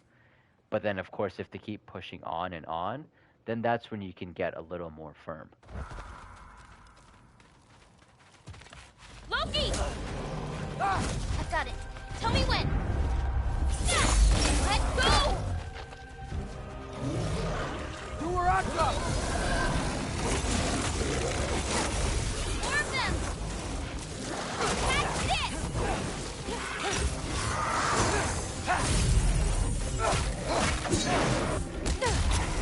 Jumper!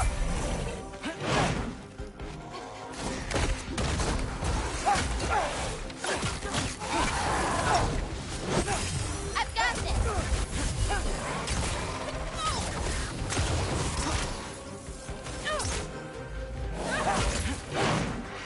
I got your back! Oh.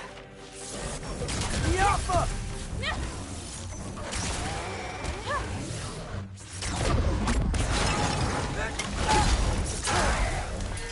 God.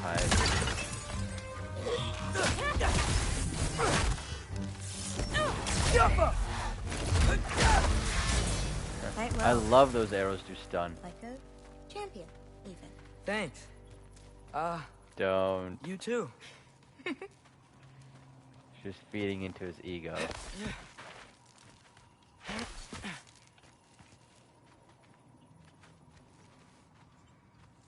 When you understand what someone really cares about, or like ticks them off, or like what, not ticks them off, but speaks to them emotionally, you can connect with them so fast.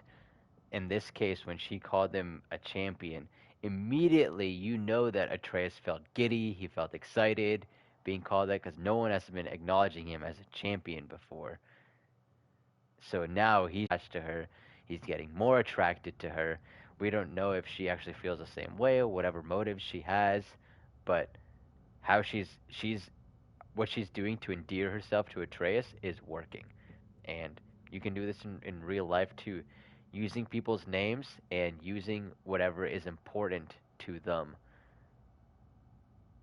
in conversation just can make that person feel super connected to you.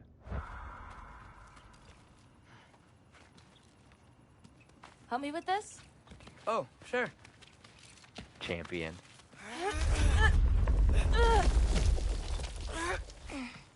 Hang on. Okay, now you.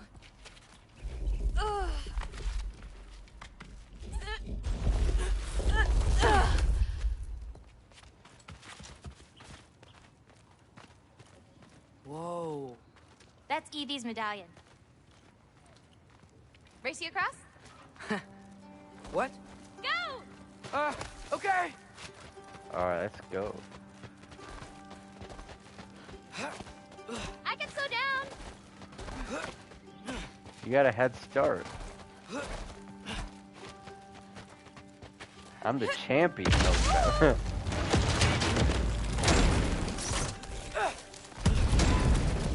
you can beat the champion? You think you can beat the champion?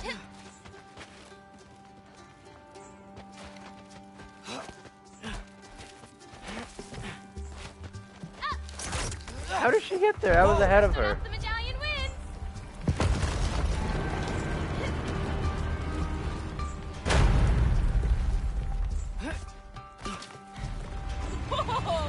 Well, you beat me. I mean, I already knew the path. It's kind of like cheating.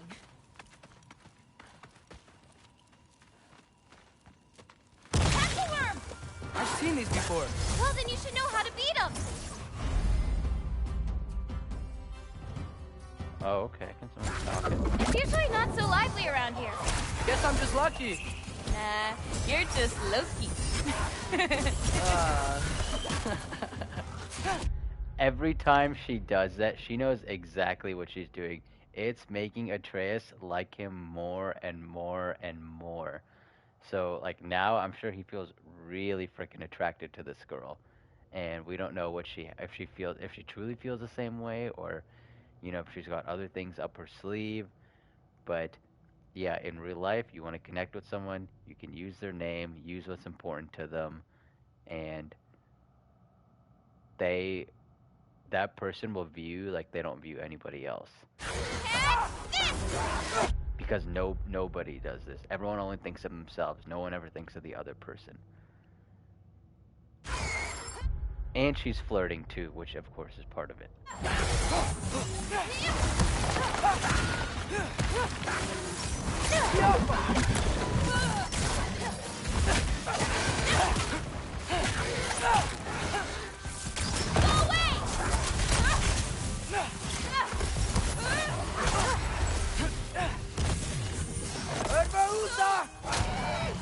forgot I could do that.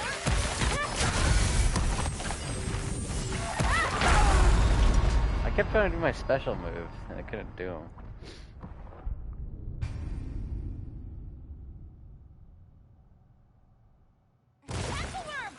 I've seen these before. Well, then you should know how to beat them. It's usually not so lively around here. Guess I'm just lucky. You're just Loki. Oh, shit.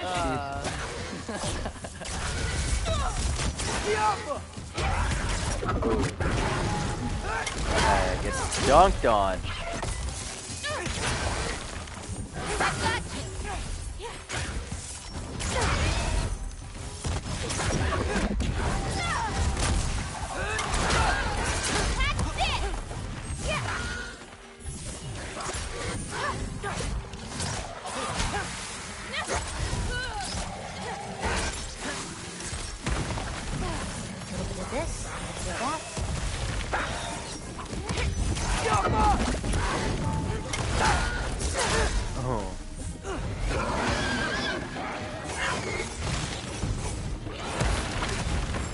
That was not so helpful. Yeah, quick turn. Okay, ready.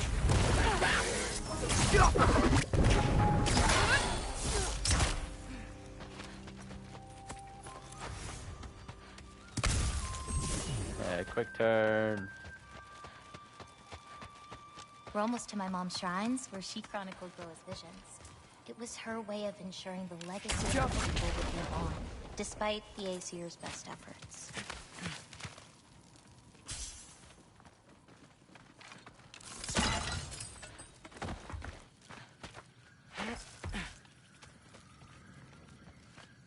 Oh, wow. Oh, you'll see plenty more button clamps today. I hope so. Is that a button clamp?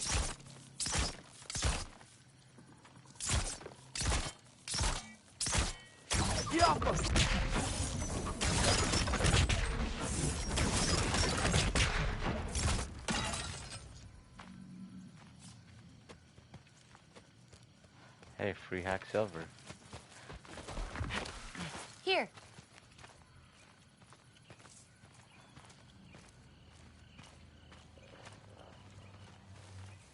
Oh, Isn't that Vanir magic? where do you think they learned it from?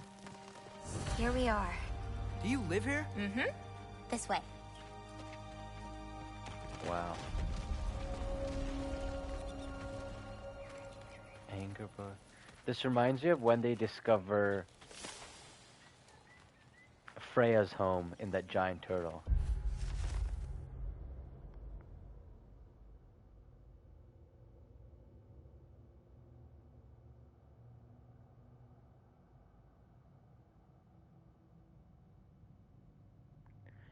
This is interesting. Atreus says it's actually a lot of pressure to try to meet whatever expectations she has of me.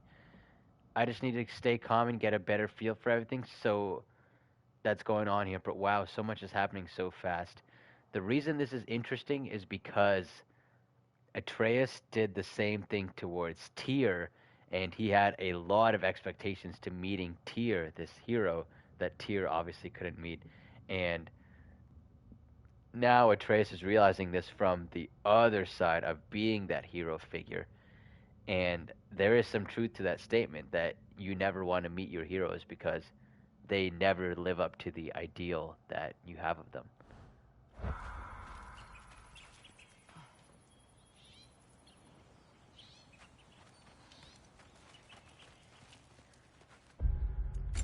Save here.